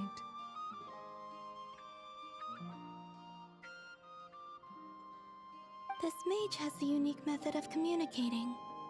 Is she talking about the moons? Yes, but they did not know. And so, still they prayed for the moon goddess's mercy. After building titanic structures that consumed vast amounts of Kuvaki, At last, they glimpsed the moons and heard their voices. But of course, they were gravely disappointed, for it was then that they realized the 3 moon goddesses were dead. Oh, that's such a sad story. It is. Humanity was in a very sorry state at that time. The angels who had once aided them were gone, and the war of funerary flames had left them homeless and destitute. Just a second, I gotta ask. How relevant is all this history to the task at hand? Well, I mean, it's... Okay, it seems we've drifted into irrelevant narrative waters. It's been a while since I've had the chance to speak inside someone's head. As soon as I got started, I lost control and the words just flowed out like a waterfall. What I'm trying to say is... Right, yes, that's it. The relevant part is the ritual created by the Hyperboreans. The fact that they bypassed the false sky and saw the true moons implies that they successfully built a connection between Teyvat and the outside world. Which means, with enough Kuvaki and a sufficiently stable connection, it should be feasible to send one person over the border. Okay, so they built some kind of portal? Oh, yes. A portal. Yes. Is something wrong? You sound disappointed. I just didn't expect you to summarize it so well. It turns out I could have said all that in one word, if only I'd managed to think of it. No, please, it's fine. This is invaluable knowledge. I'll be sure to record and preserve everything in writing. Oh, really? Well, in that case, I suppose I could backtrack and add some more detail. I did gloss over a few things so far. Whoa, whoa, whoa, time out. Let's summarize what we've got first. The Hyperboreans were the last ones to use this method, right? So we somehow need to find whatever structure they built and make sure there's enough Kuvaki to power it up. Luckily, we have the moon marrow of both the eternal and iridescent moons, so we're all good for Kuvaki. Which means the key issue we need to focus on is finding the place. Am I right so far? Yes. Although I expect the structure is long gone by now. That said, what if we could take advantage of the phantoms to travel back to a time when it still existed? Well, travel back isn't quite accurate. It's more like we'd be creating a handshake between 2 points in space-time. We wouldn't even have to pick a time when it still existed. It could just be a time when it still appeared in phantom form via projection, or we could project our own phantoms, fold them together, and... You look lost. Was that too hard to follow? Yeah, things got a little, technical there. Paimon's brain is reaching capacity. All right. Let me think about how to put this more simply. Okay, got it. Over the next few days, I'll search for phantoms that we can use. Once I find one that meets the criteria, I'll let you know and we'll regroup. By completing certain rituals, specific individuals will be able to enter the phantom and make it to the Hyperborean structure. If everything checks out and it looks feasible, we'll just need to wait for Moon Prayer Night, and we can send the Moon Goddess back home. I'm really skimping on the detail here. Is this making any sense at all? I think so. For now, we'll just wait to hear from you. Yes. Basically, yes. Great. Counting on you. In the meantime, we'll focus on finding the Moon Goddess's name. My name? Are they looking for a way to stop me from disappearing? Excuse me, Miss... Go on, Miss Nicole. This conversation was a little all over the place. I didn't catch your name. I am Lauma, of the Frost Moon Scions. Ah, I did wonder. I noticed that you listened very intently when I spoke about Hyperborea and the moon's history. If you'd be interested, I'd love to visit you this evening and go through it again in greater detail. Also, if you were serious about making a record, it would be too risky to simply write down the raw details as is. I would suggest some tweaks. Maybe rewrite the stories as fairy tales or fables, perhaps even prayers. Anyway, we can cross that bridge when we come to it. So, see you later then? Oh, and no need to prepare anything. Just a cup of tea will do. See ya! She seems friendly. It's just... It's so nice to find someone who's actually willing to listen. I've been dying for a chance to finally go through all this systematically from start to finish. Any longer and I'd probably start forgetting it. Now Paimon gets why Alice told us to mind our heads. Ha ha ha ha! What did I tell you? A lot of quirky people in Alice's orbit. Now then, the next order of business is, where do we start looking for the moon goddess's name? Maybe the rest of what Nicole has to say might give us some clues. Once I've heard her out, I'll summarize the salient points and share them with you all. I'm also inclined to review our other documents. Yes, our faith was first established by our Hyperborean ancestors, but many of the more factually accurate records are from after Kutar's birth. Sounds like we're gonna follow Columbina's journey through Devat, huh? In that case, we'll start by heading to the Frost Moon Enclave. Sounds like a plan. Take this with you. I'll see about getting in touch with the Fatui. It'll probably just be Arlecchino and Sandroni again. They're the only ones who would want to help. Thank you, Mr. Varka. Don't mention it. Honestly, I'm more comfortable dealing with the Fatui than prying into the details of a young lady's childhood. Catch you later. I should follow them, just in case there's some way that I can help.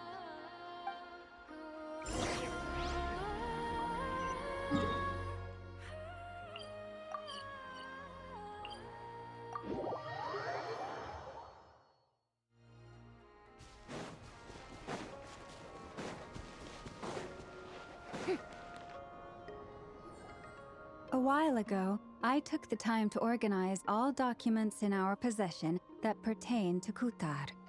What you see here is the material I consider reliable. You're saying there's unreliable material too? Yes. Most of the information we have was transmitted through an oral tradition. Inevitably, some of her stories were mythologized and deified over the years through countless retellings. That's why I organized them into reliable and unreliable. There's no sense seeking answers in history unless we can ensure the veracity of the historical record. Makes sense. All right, let's take a look through.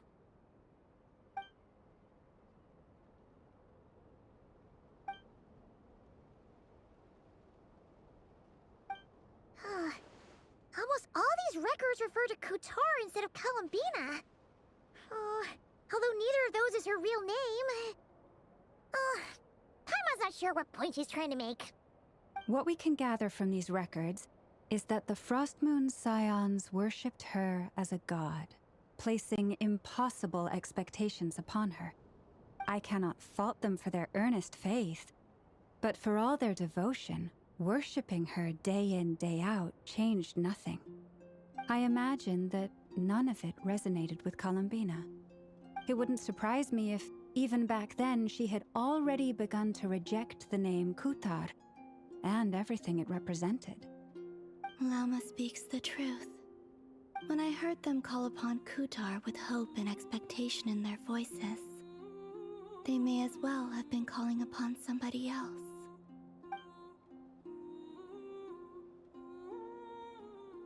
Well, that's a bit complicated.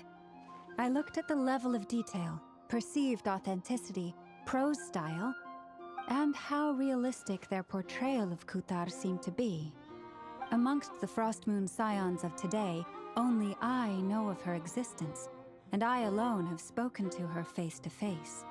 As such, I know that there are certain things she simply would never do. That being said, I have sensed some changes in her lately. Changes? Me? Oh, seems like this is getting us nowhere. For what it's worth, why don't we check the unreliable sources too? Sure. Give me a moment.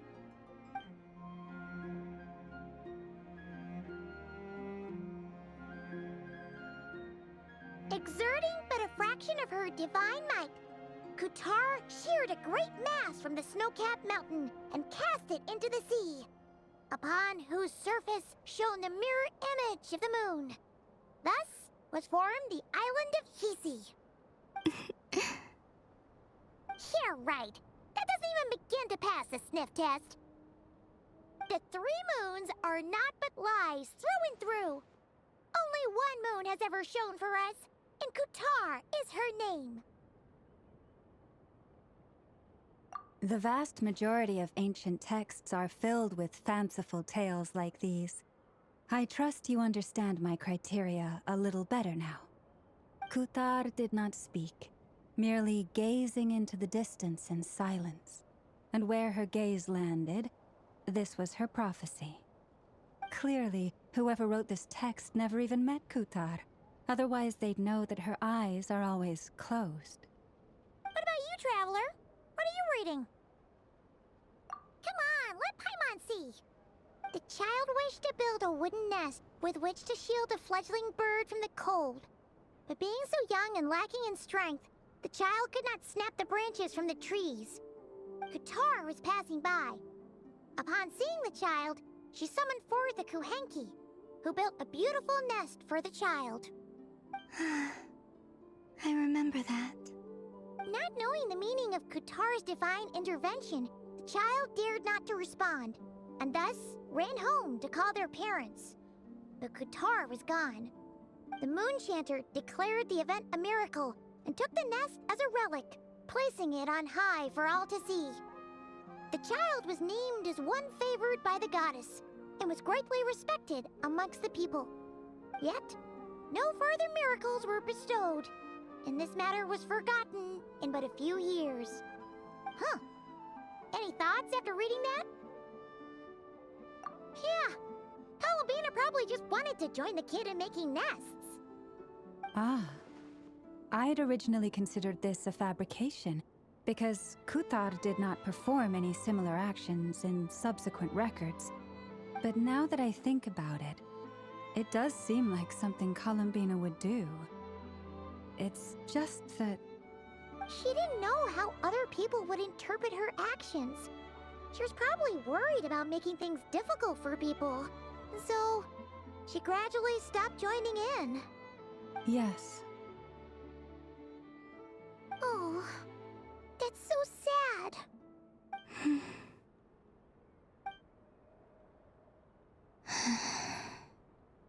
And now, I can make no such gestures of warmth, even if I want to.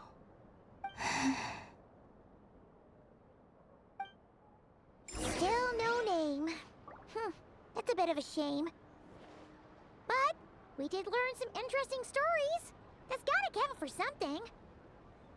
Varka said he was gonna set up a meeting with Arlecchino and Sandrone, right? Let's go back to Nasha Town and see how he's doing.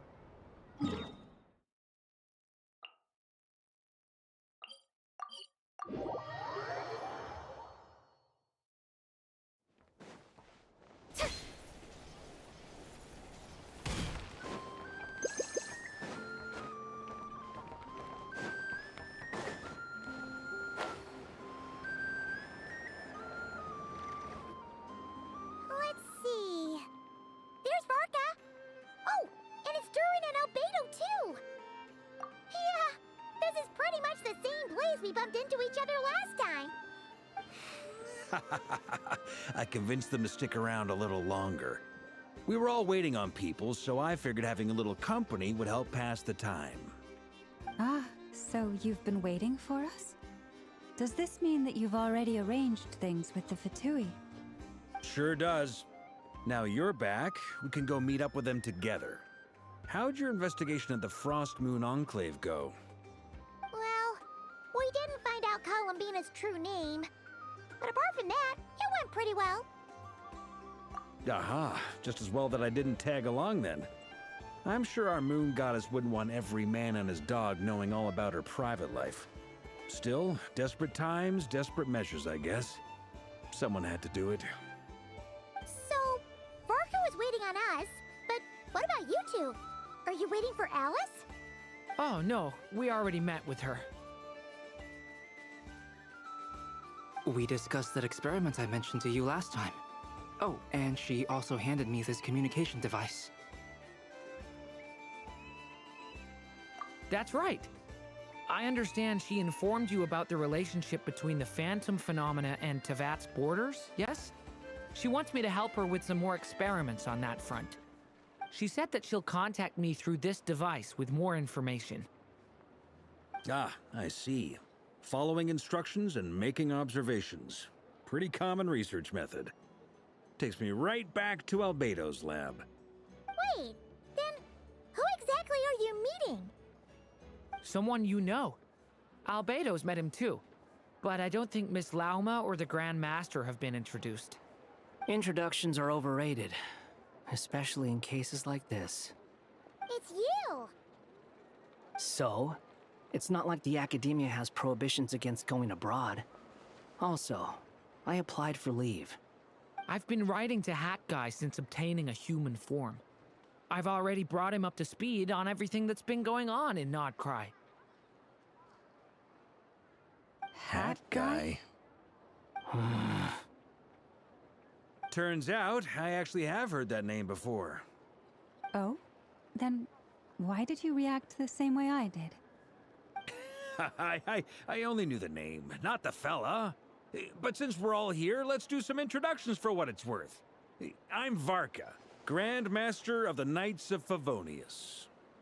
Lauma, Moon Chanter of the Frost Moon Scions. And I'm a Drioche from the Vahumana Darshan of the Sumero Academia. Hat Guy. Good to see you again, Mr. Guy. I believe we last saw each other on the boat ride here.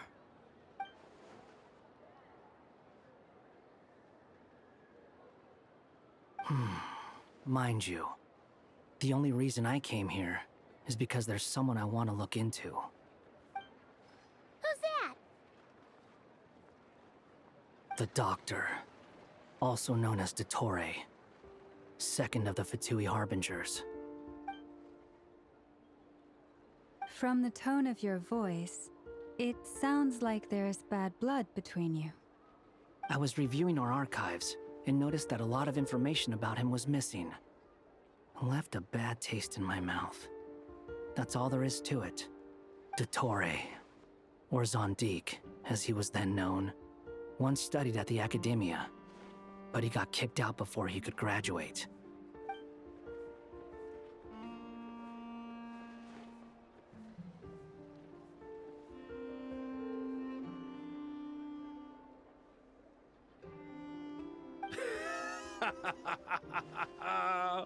So the Harbinger's #2 man is a college dropout?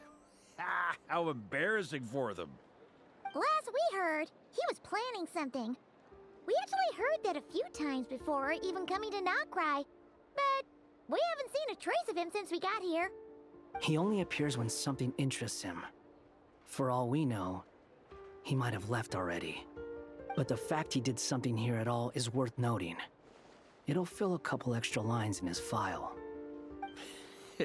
Why does it sound less like a file you're writing and more like a criminal record? Anyway, we were just about to meet 2 of the other Harbingers. Want to come along? You might learn a thing or two about him there. Sure. Even though they're Harbingers, well, they're old acquaintances of ours, so, you know, when you talk to them, try to be... I got it. The Frost Moon Scion's relations with the Fatui remain tense. Forgive me if I do not attend. In that case, we'll continue assisting Miss Alice with her experiments. Good stuff. Everyone's having a fruitful time. All right, we better get going. I'll lead the way.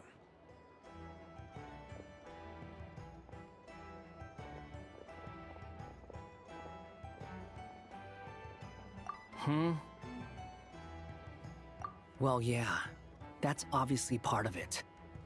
But I'm not the only one who has a score to settle with him. Neither you, nor Lesser Lord Kusanali, nor I want to see him meddling with things again. What's the hurry? Don't worry. Pigeons always know which way home is.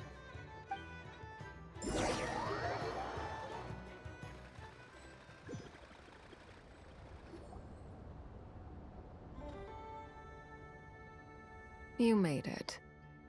Who is this? A scholar from Sumeru. They call him Hat Guy. He's an old friend of the Travelers. Wait, this is the academia representative you wrote about?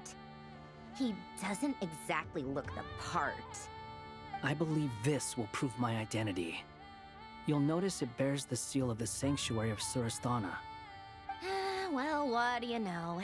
So it does. All right then. My mistake. It's fine. I expected as much. What? So as I mentioned in my letter, the Academia's got its eyes on Dottore. But this matter remains top secret. Apart from those assisting in the investigation, the fewer people who know, the better. If anyone asks, I'm here in Nocturne to pursue my personal academic interests.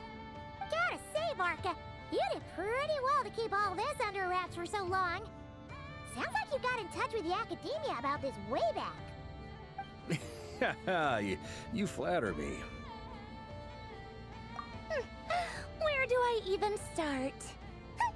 Remember that time we fought Rerir at Star Sand Shoal?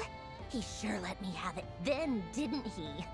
I'll bet Dottore had that all sketched out, with me as his convenient little pawn. He could not care less about us if he tried, but hey! The feeling's mutual. Does Dottore really strike you as the sort who values his relationships with his colleagues? Fair point. Definitely not. Which is why I always keep my guard up whenever he starts making suspicious moves. To that extent, our motivations align. On top of which, I consider you trustworthy people. Now, back on topic. In the wake of the Reikir of Solnari episode, Sandrone and I grew suspicious about Dottore's complete inaction during the entire affair. So we tried to find out what he'd been up to, but unfortunately to no avail. He never lets anyone in on his plans. The more he cares about something, the more secretive he gets. Indeed. Perhaps he believes that by keeping a low profile, he can avoid trouble. But that trick isn't going to work on his colleagues. Yeah, I mean, he's been researching the ancient moon's remnants. And he's been trying to get his paws on the moon marrows. Only an idiot would believe he doesn't have something more planned. With this in mind, I returned to Snezhnaya and relayed my thoughts to Her Majesty the Tsaritsa, entreating her to have him recalled. That's pretty direct. Did the Tsaritsa agree? Yes. I made it abundantly clear that the Fatui's business in Nocturne is almost concluded, and we do not need 3 harbingers in this territory. Her Majesty concurred. Accordingly, Dottore has returned at her orders. I imagine he is continuing with experiments, which no one besides he would ever have any interest in. Common sense might mean nothing to him, but he's not stupid. He knows that no good can come from opposing the Tsaritsa. Smarts alone won't get him all the way. He needs the Rooster's resources and Regrator's Mora, both of which the Tsaritsa can strip from him by waggling a finger. But doesn't he have a track record of publicly following orders while going against them in private? He probably has it down to a fine art by now. Wouldn't put it past him. We worked together on a research project once. Only briefly, but it was enough to show me that we're fundamentally different people. He has no interest in doing things methodically, stage by stage. His thoughts jump all over the place, and the moment his curiosity is satisfied, or he gets the results he wants, he disappears. The only similarity we share is that, once we set our minds on doing something, we will see it done, whatever it takes. Well, we definitely saw some of that in your battle with Rerir. You got so competitive. Ugh, do not remind me. Then I believe we all concur. Dottore will not simply give up. Fantastic. Now this is turning into a whole day of unpleasant memories. Ugh. Are you talking about the moon marrow stuff? He also strikes me as the kind of person to disregard experimental regulations, ruin all the equipment, and go way over budget. Then leave the first person he can find to deal with the fallout. Exactly!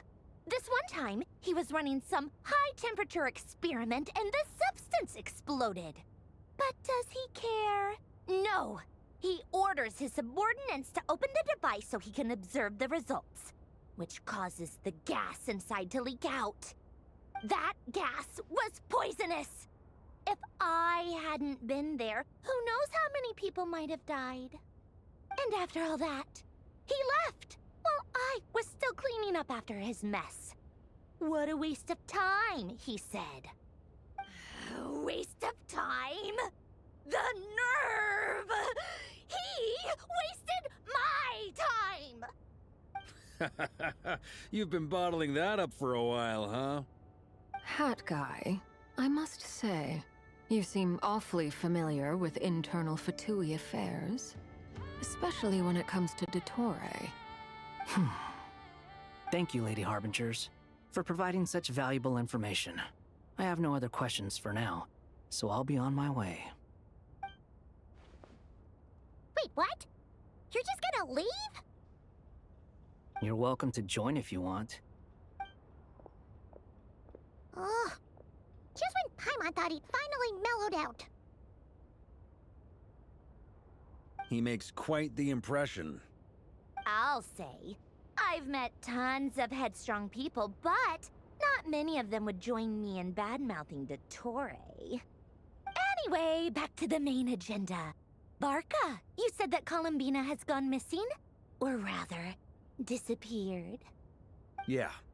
We're working on building a connection between her and this world. The simplest method is to find out her real name. I've actually asked her that question before, but she said she didn't know. Considering our relationship, I doubt she was lying to me. As far as I recall, she was never dispatched by Her Majesty to claim a gnosis or anything like that. The Tsaritsa's plans had long contained a place specifically for her. I always thought that was weird. What could she do that the rest of us couldn't? Knowing what we do now, it's probably something related to Kavaki, right? More than likely. When she first arrived, Columbina would often go to Her Majesty and ask when she could start the task assigned to her. But Her Majesty always gave the same reply. The time has not yet come. So she spent her days in Snezhnaya doing basically nothing. The Tsaritsa has summoned a beautiful blind maiden to be a harbinger, giving her the third seat by virtue only of her enchanting voice. It was a dumb and stupid rumor, but the reality of the situation made it hard to refute. And what happened after that? I imagine she stopped caring. She no longer seemed to care why she had been recruited, and Her Majesty never gave her any missions, so she just continued to sing in the flower garden. For my part, I was busy. So busy, in fact, that watching someone be that idol had me fuming. But still, I got the sense that she had long been used to a life of other people claiming she was needed when she wasn't. I just felt that having a place to stay would cost me something eventually. And so I waited quietly for the day that I would have to pay the price. And on the other end of that spectrum, you had me. Someone once told me that I had the lousiest work and the toughest luck. That's a good way of putting it. I forget who said it, but those words have always stuck with me.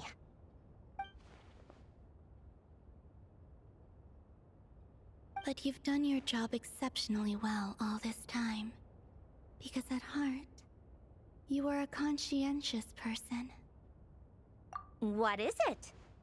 Something come to mind?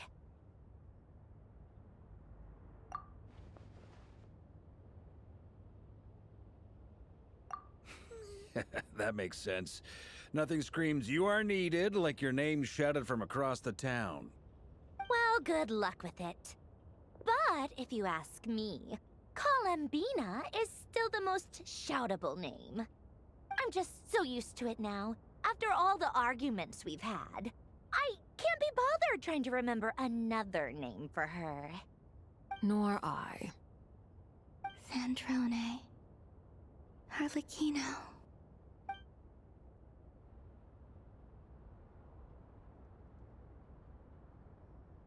Huh! It's a Sealy! Does that mean Nicole has news for us? Ladies, I thank you for your hospitality. If the chance ever comes up, I definitely owe you both a drink sometime. I'm sure it will. You can make your own way out. Heck, you've been here enough times, you probably know your way around better than I do. Okay, time to do what adventurers do best. Follow that Sealy!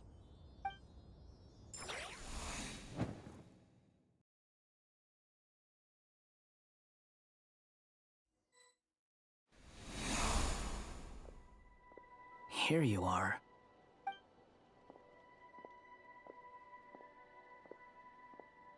Oh, hat guy.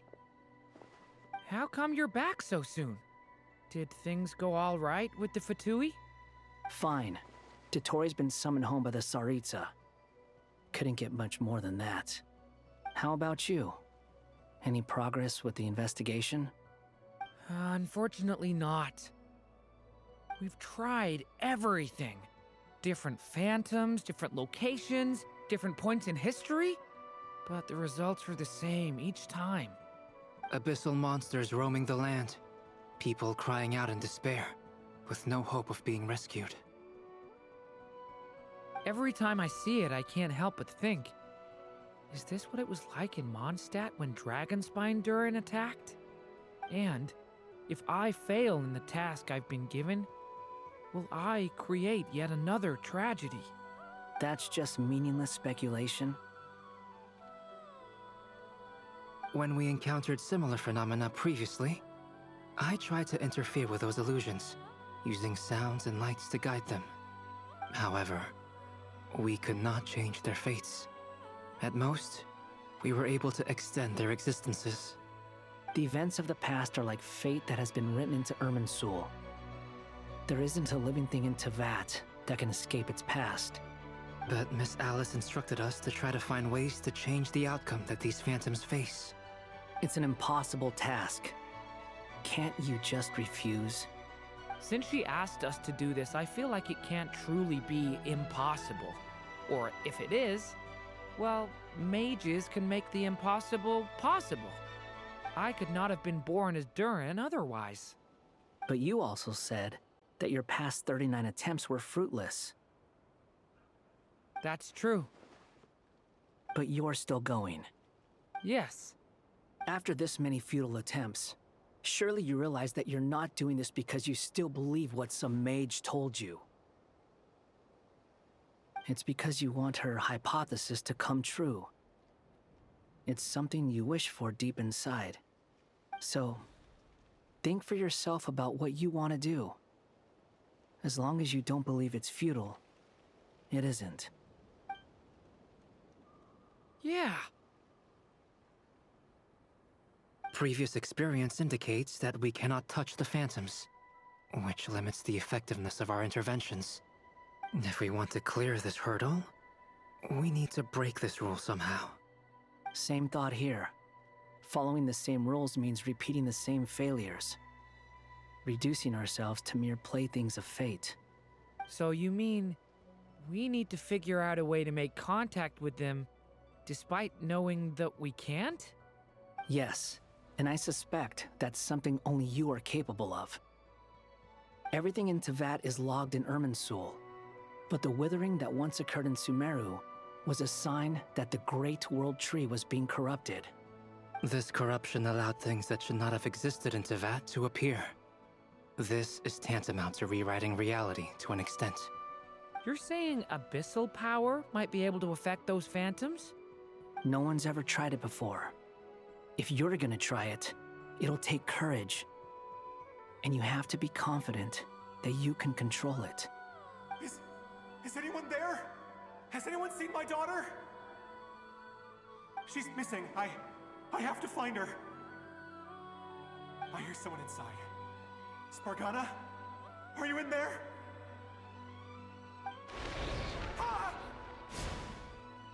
If I can use my abyssal powers to warn him that there is danger here, maybe it'll change his decision. Maybe he'll stay away. Yes. The important thing is not the nature of the power, but rather how you use it. To intimidate and obstruct. Sounds about right for the Abyss. Well, let me try. I should be able to influence that thing. Have you seen a little girl? What? This isn't the time for that! Just run!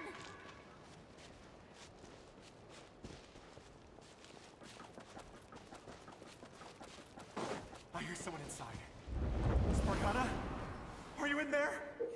Where are all these monsters coming from?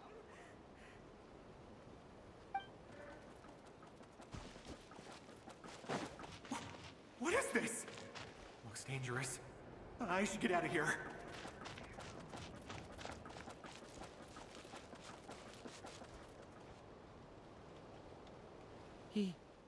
He really left. Ha! We did it! Don't celebrate too soon. Follow him. See what he does next. Monsters approaching from the front. You need to stop them and create an opportunity for him to hide.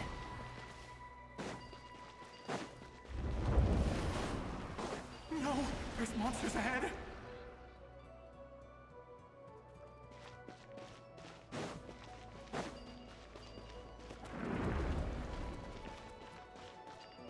Wait, is that the barrier I saw earlier? Why is it appearing now? It's as if someone's controlling it.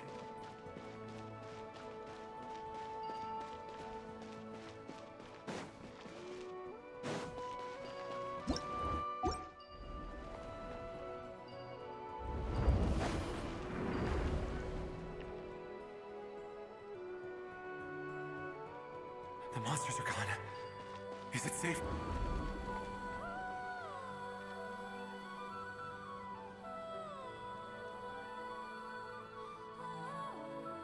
The barrier's gone too. How odd. Anyway, I guess I'll keep going. Quickly, let's keep up.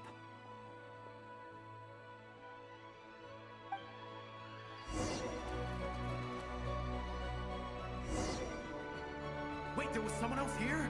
Don't go any further. We've got anti-monster traps laid out everywhere. But my daughter must just be up ahead. I have to go. This way's blocked.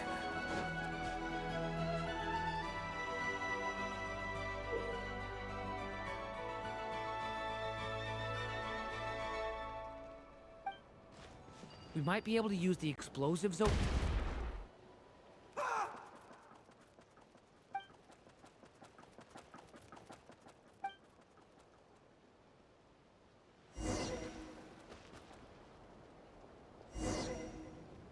Wait, there was someone else here? Don't go any further. We've got anti-monster traps laid out everywhere. But my daughter must just be up ahead. I have to go. This way's blocked.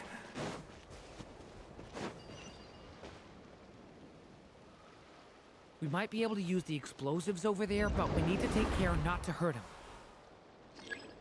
I'll use the barrier to keep him at a safe distance. This barrier seems to be helping me somehow.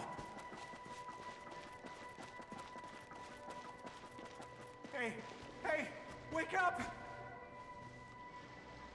Oh, no good. Gotta keep moving ahead.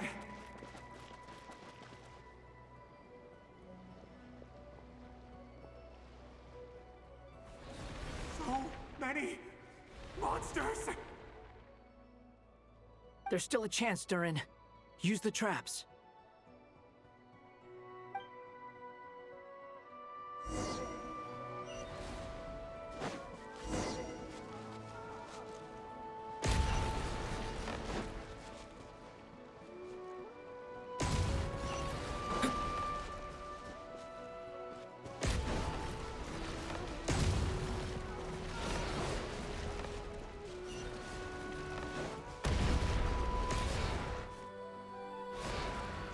Help me!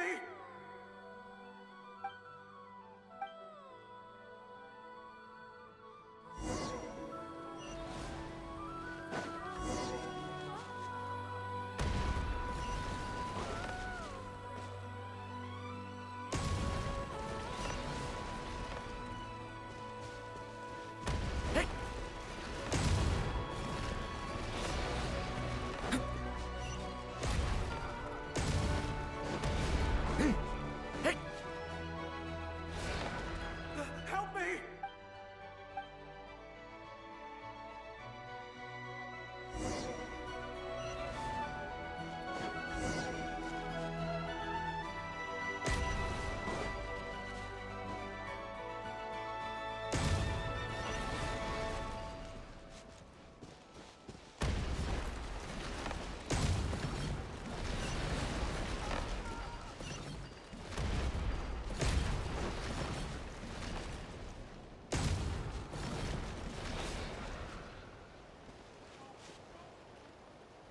This is a new development. I've never seen this happen before. We might just be able to save this person.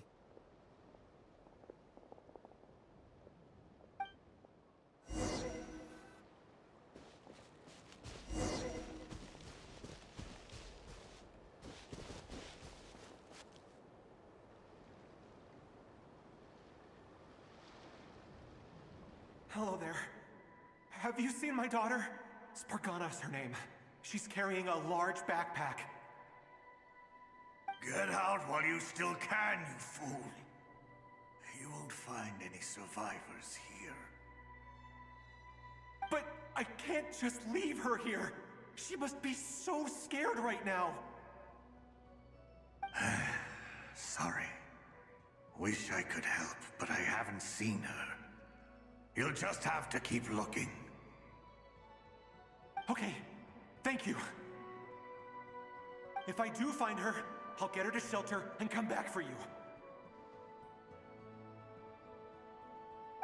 Don't bother. I've got nowhere left to go.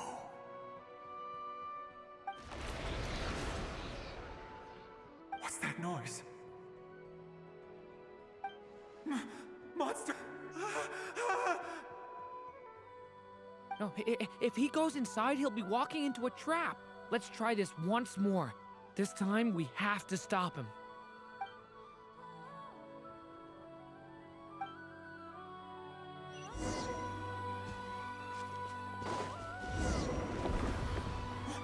Why? How will I know where Spargana's gone like this? You know what? I'll trust this strange barrier. It's gotten me this far after all.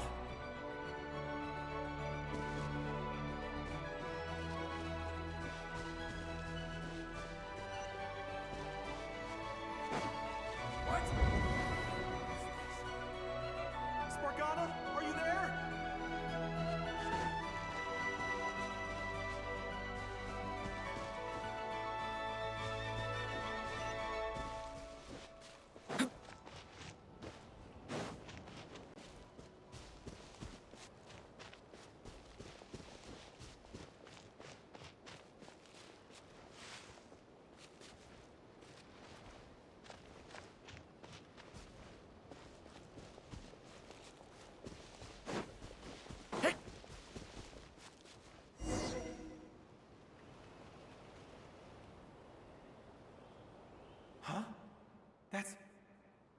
like one of my daughter's books! Thank you. Thank you! Yes, it's one of hers for sure. That's her name on it right there. She left her backpack here.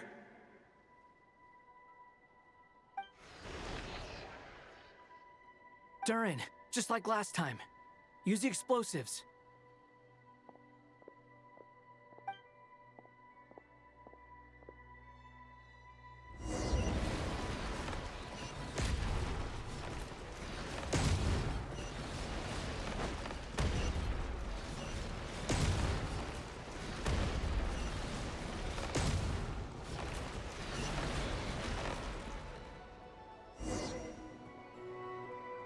It won't work.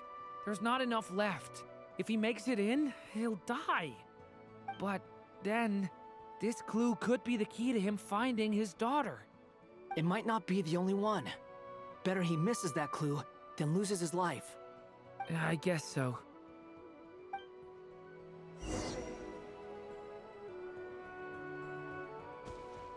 Stop him, Durin.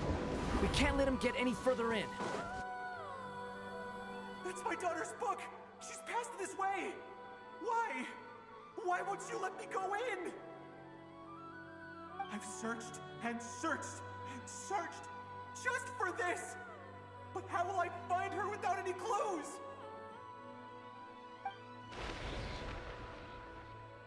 I no longer have anywhere else to go.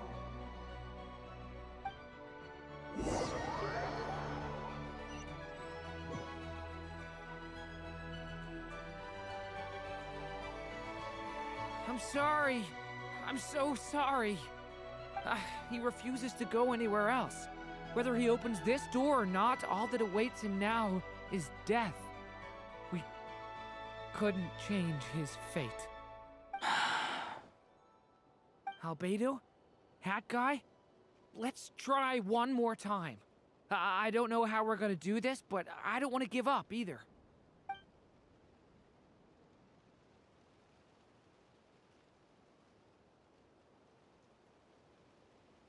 Why am I here? What's going on? All these scenes running through my head. Where are they from? Huh? What's going on? His reactions have changed. How many times have I... What's happening to me? Huh? Wait, who are you? You can see us now? I feel like I always could, but that I only just realized you were there. I'm sorry, I don't know how to describe what I'm feeling.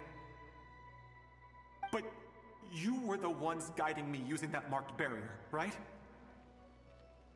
I haven't done anything yet, but those monsters, those deaths, they feel like memories. Like things I really did experience. I won't find my daughter. In fact, I'll ultimately die trying to find her. Isn't that right? Well, no, it isn't. Yes, it is. Even so, we're trying to find a way out of this. You've not seen my daughter either, have you? It seems she really isn't here.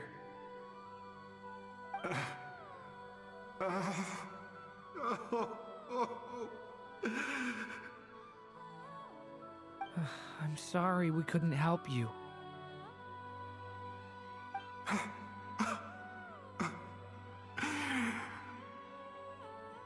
I'm just tired. Maybe this is destiny. Maybe it doesn't matter how hard I search. How long do I have left? Experience says 15 to 20 minutes. 15 to 20. Thank you for all your help. Let's rest a while. You look exhausted too. Now's not the time for you to start pitying us. It's not pity. I'm just realizing that I've only got 10 or so minutes left. You know?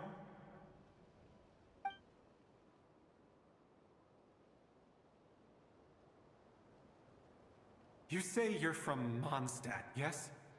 A place with windmills, where people enjoy limitless freedom?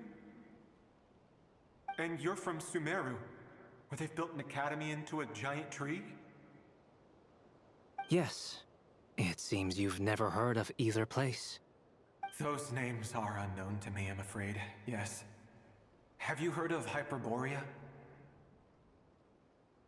I have, but I heard that it was destroyed in the distant past. I see. That was where my ancestors once lived. What about Delphi Pytho? Was it later rebuilt? I've never heard that name. Then what about Sal Vindagnir? I have seen that name on stone tablets on Dragonspine. But I'm afraid the only things left of that place are its ruins. I see. Sure enough, there was no way to turn this around, huh? I'm sorry. I was the one who asked to chat, but it seems like we're too many ages apart. There's barely any common ground to start from. It's all right. We did hear something new, at least. From how you speak of your lives, things must be going all right for you, I guess. They are. Mondstadt is a place of freedom and happiness. There's a lot of good people in the church and the Knights of Favonius, and even outsiders find that it's an easy place to feel at home. We have festivals a few times a year. Everyone gets together to drink, sing, and be merry. Sumeru is a lot more uptight. Not really the kind of place where you can relax. It's a nation fraught with problems wherever you look. But if all you want in life is to seek knowledge, I guess it's pretty much paradise. That's wonderful. In other words, after this all-devouring black tide passed, humanity did not merely avoid extinction, but rose to build prosperous civilizations anew. I mean, I can see you all right now. That must mean the future isn't a total mess, right? That's true. Well, time's almost up. Let's part ways, I think. Might be best if you don't waste too much time on me. The chances are slim, I know, but I'd like to spend these last few minutes looking for Spargana. If things work out, I'd love to tell her about what I've heard. May we meet again. Well, or not, most probably. In that case, may your wishes come true.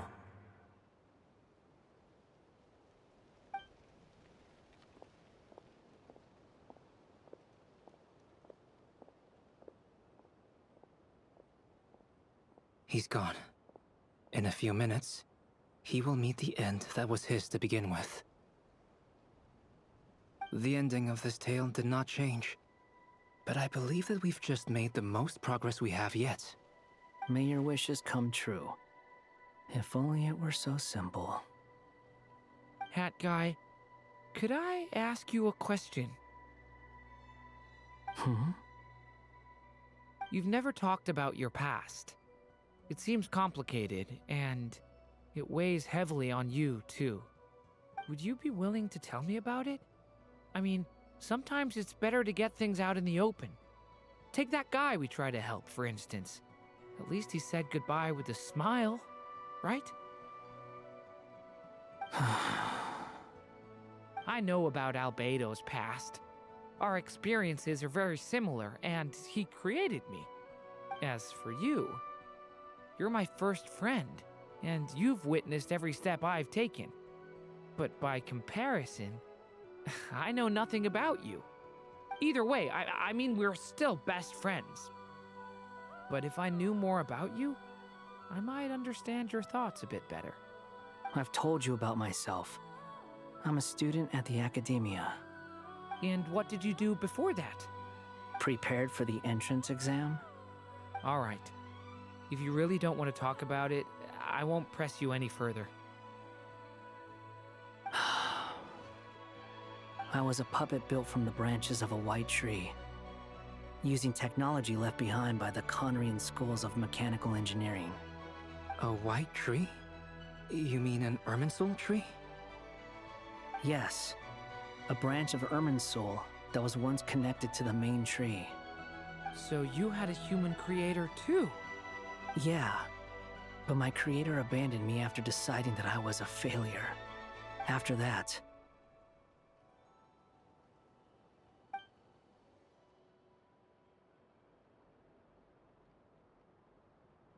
Durin. Resisting the influence of the Abyss, suppressing the urge to destroy, trying to do the right thing. None of these things are easy.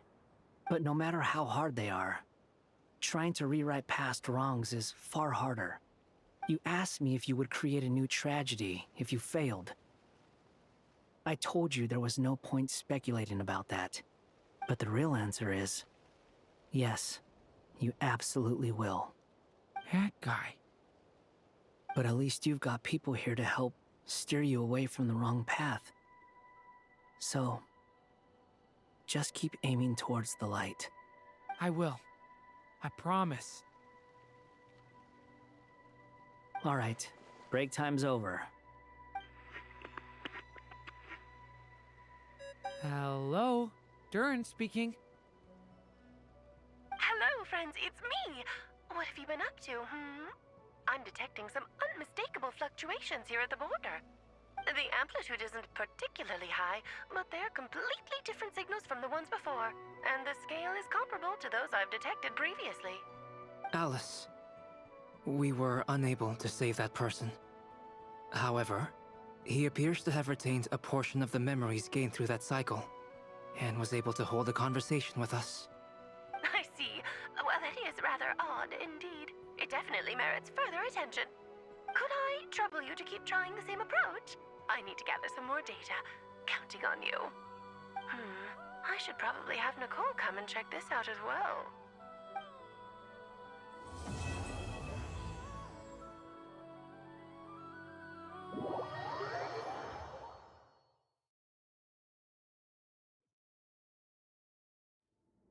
There you are. I was worried you might stop to collect treasure chests opened by the Seelie along the way. It would have taken you so much longer to get here. Another conversation I cannot hear. I am delighted to see that you understand what takes priority, and that your adventurer's instinct has not swayed your resolve. Really, I must applaud you for it. You should know.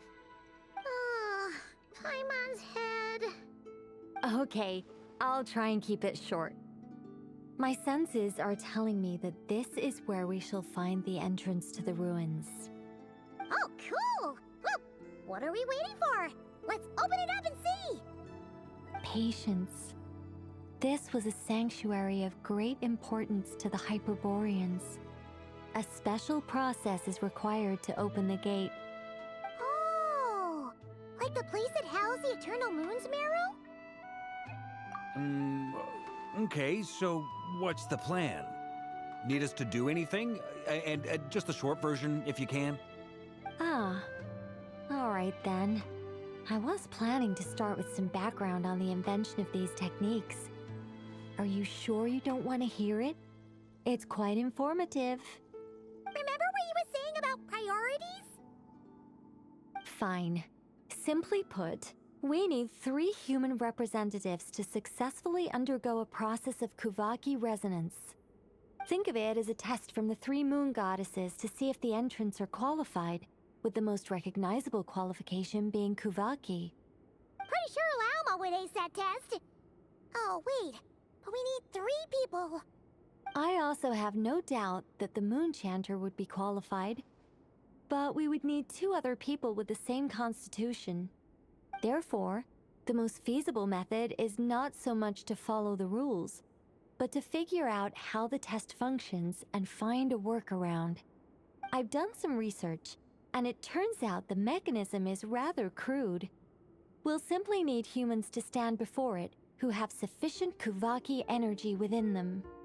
I'm with you so far. How do we get the Kuvaki in them? The easiest way would be transfusion. Take some Kuvaki from Nodkrai's soil, put it into the bloodstream, and get it circulating in the body. So we're going to cheat on the test? Precisely.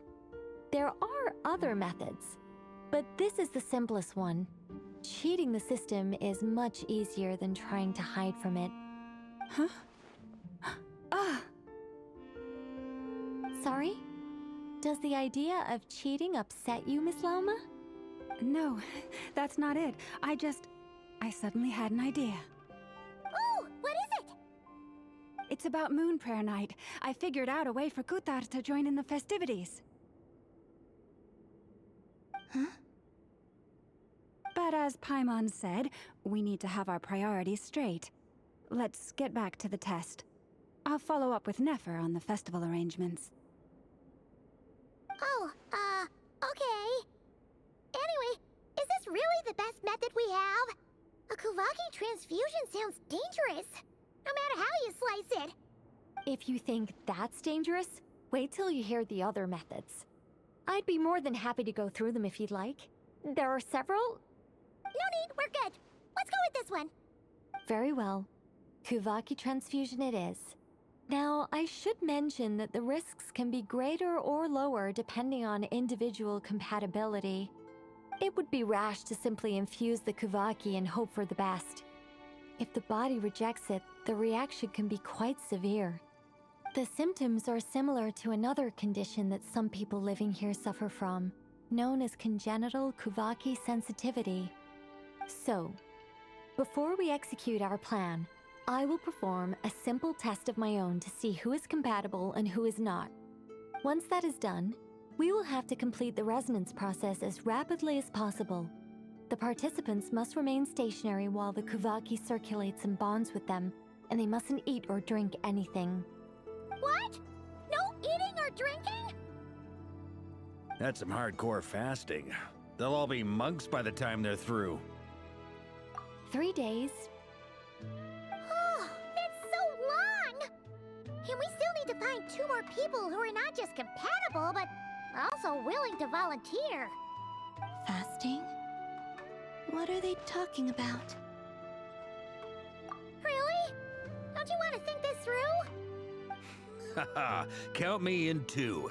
3 days without food? I can handle that. Miss Nicole has made it clear that this is the easiest way. The way I see it, there's nothing else to discuss. It's time to step up. Yeah, you're right.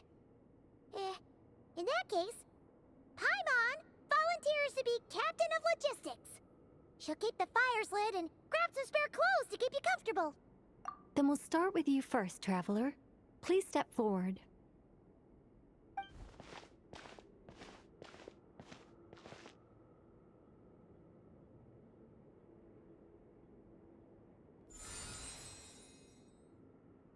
How's it going? Do you feel anything? How about now?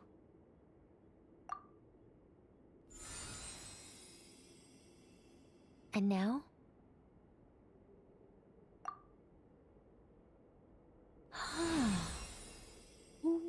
What about now? You guys, it's not a competition, you know. All right, I'm officially impressed. Even as a descender, you can withstand far more than I imagined. It's like I summoned a giant stone titan to arm wrestle you, and your arm hasn't even moved an inch. In my last attempt, I infused 5 times the amount of Kuvaki required. Yes, safe to say, compatibility won't be an issue for you. You're eligible to join. You're next, Mr. Varka. Sure, here goes nothing. All right, I'll start where we left off. 5 times the required Kuvaki dose. Whoa, whoa, whoa, hey, wait a minute. How's it going? Ooh, no, not great. I kind of want to puke. Feels like I've been drinking too much. A few bottles of wine, then a big stein of Dark Horse. With some hard liquor from Liyue mixed in. You think this is funny? I just lost to a young lady in an arm wrestling contest. I'm never gonna live that down. My apologies. I'll lower the concentration and try again. Oh. How's it going now? I'm not as dizzy as last time, but I can still feel it pulsing around. In that case, you wouldn't be an ideal choice, Mr. Varka. Let's try someone else. Okay. Let's go ask some of our other friends then.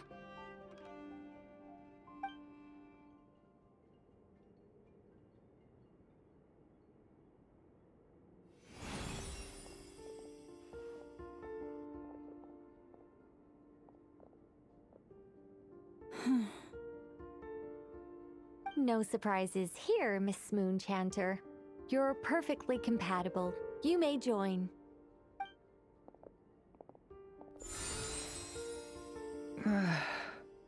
I'm getting a slight headache.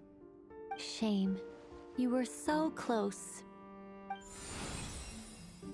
Whoa, I'm itching all over.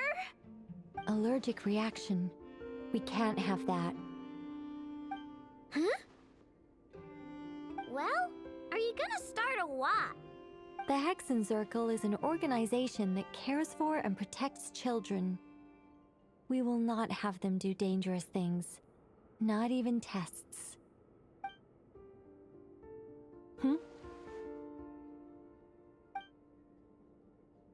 Is something the matter? The candidates have to be human. I guess that rules me out too. Huh. Everyone except the Moonchanter got beaten. Guess I don't need to feel so bad after all. I mean, looks like this isn't gonna be as easy as we thought. Perhaps I could ask for volunteers among the Frost Moon Scions. I'll see about talking to some trusted Lightkeeper colleagues. Itlua springs to mind. In fact, I think we had some former Frost Moon Scions join our ranks recently. Can you give me the scientific explanation for how the test works? I can probably make some kind of test bot. Then we can just zip through Nashatown, going up to people and pressing a button to check their status. Wouldn't that be way easier? No. Wow! No elaboration for once. How about I contact the Knights of Favonia's garrison in the Wave Chaser plane? Shame that Lohan's already left. And that guy's even tougher than I am. Strange. The moon goddess is clearly revered by many people. So why is she on the brink of disappearing? She mentioned that the world has rejected her from the very beginning. And when we fought the Reikir of Solnari, it seemed like she exhausted her power for our sake. Also, Paimon's not sure revered is the right word for how people feel about her. Gratitude, certainly. For my part, anyway. It's basic reciprocity. She helped us, so she deserves our help in return. Yeah. Even though she looked like she didn't care, she still saved a ton of people, including me. A review of the relevant data leads me to conclude that Miss Columbina is a good person. Yep, you bet! They really think so? I'm super surprised that Columbina isn't her actual name, though. I think it really suits her. It's light and graceful and... yeah, just a really pretty name. I know, right? Unfortunately, that's not our decision to make. Columbina. That was the code name the Fatui gave me. But it also came up in the song I heard when I was born. But... is that really all there is to it? What do I truly think of my own name? Is there anyone left who will still call me by that name?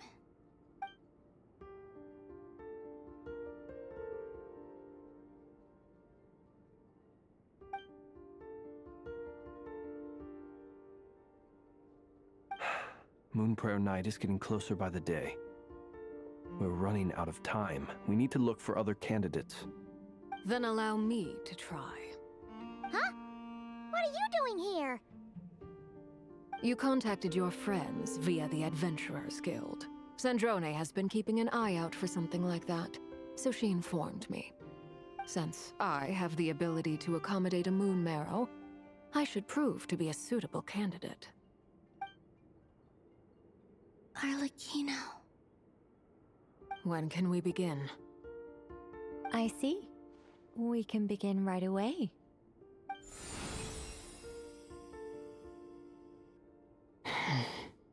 How was it? Did you feel any discomfort? Not at all. Then it seems we shan't need to look for additional candidates after all. Great!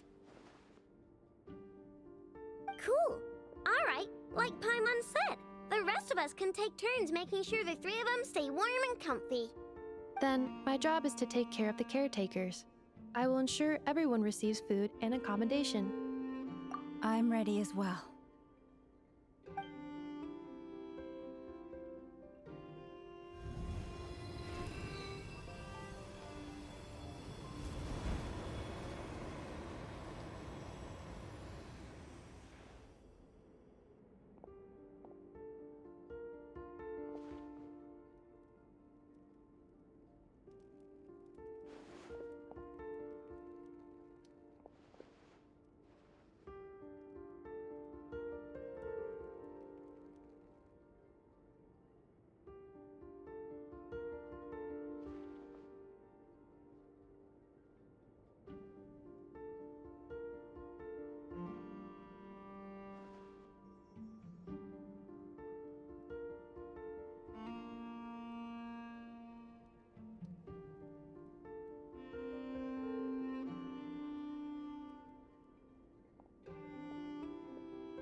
The work is done.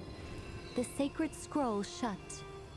The stars grow dim, the people silent. The white sun sets, the silver moon rises. O path to the temple, appear now before us.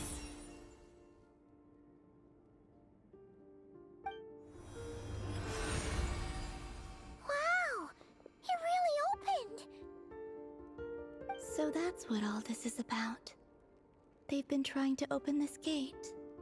Come, let us enter. It might be best to eat something first. Take care to chew properly and swallow slowly. It will give your body time to readjust to the digestion process. They will head in soon. They will need to enter this gate.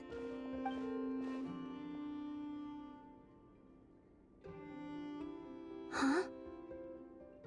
I cannot pass through. Is it because I have no physical body? It has been 3 days. My strength has all but completely faded. Can I really hold on until Moon Prayer Night?